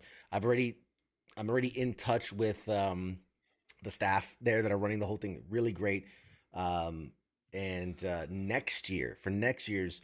We're going to do like a whole special and might bring in like all of the people that are going to be there because they're going to have a ton of special guests and, you know, actors, singers, whatever. And we might do like a special episode where we bring on all of the people that are going to be there to promote it. So nice. It's a year from now, but if it all comes together like I'm hoping, it's going to be pretty fucking awesome. It's going to be pretty sweet. So that'd be cool. Yeah. So lots, you know, we're growing leaps and bounds. Lots of stuff we're working on in the background. And you're working. I'm not doing nothing. When I say we, I mean me. I mean I. I mean I. I just show up and make funny. Yeah. Charles says I should do a live show from there. I mean, that's my. I told him, I was like, look, not to be. Hey, look, I'm the kind of person that's like, hey, I'll throw it out there. If it sticks, it sticks. If it doesn't, hey, no sweat off my back. But I was like, hey, you know, if you guys want, you know, someone to, host it, do like a pregame, like not host the big thing. Obviously, you want the big name, but like, you know, like almost like when they do like the warm up act or like a pre-show kind of thing. I was like, if you need, you know, some vet who has speaking experience or performing experience, like, you know, do a little comedy act, you know, well, fluff them up. It could be a little fluffer in the background, whatever. You got 5 minutes of material. King Smith says Fast and Furious was so awesome. Shut up. You should have joined the beginning when we talked about it. Yeah, you missed out, man. You're late. You missed out when we talked all about it. Show's supposed to be over already. Now you show up. But yeah, no. Great stuff, man. Lots. I always hate to overpromise and then possibly underdeliver, but there's a lot of cool stuff that is lined up for the future. So very excited cool about stuff in the works. Yep. Yes, there's really cool stuff. But all right. With that, we'll see you guys, thank you so much for tuning in. This has been awesome. One last big thank you to Charles out there in the comments. Squirrels. Thanks for the hardwood. Appreciate it. Thanks for giving me wood as always. You're a tremendous guy. No one gives me wood like Charles does. This is so cool. Check out Squirrels Woodworks. Gonna be on his business card now. I give such good wood. Check out Squirrels Woodworks. I'll put it up in the social medias. I'll promote it as a thank you. And yeah, as always, this has been a lot of fun. We'll see you guys next week. And until then, keep it weird, man. Love it. Shots. See you guys.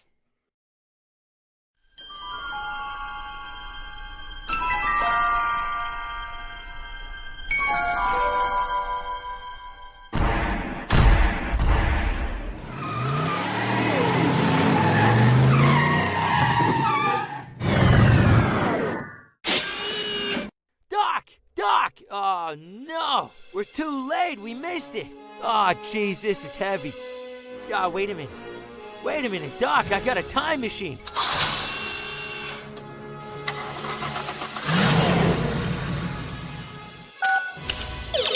I'm just gonna punch in the coordinates. Pop Culture Warrior, Tuesday night, 8 p.m. Eastern Standard Time on WTF Nation Radio. Now crank this bad boy up to 88 miles per hour.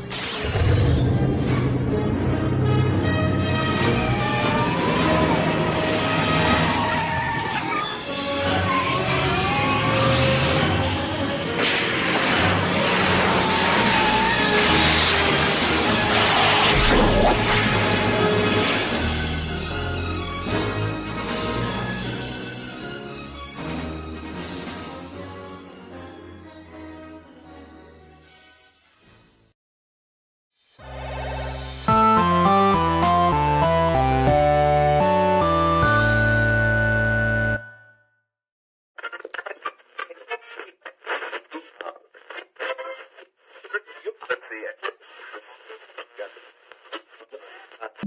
it.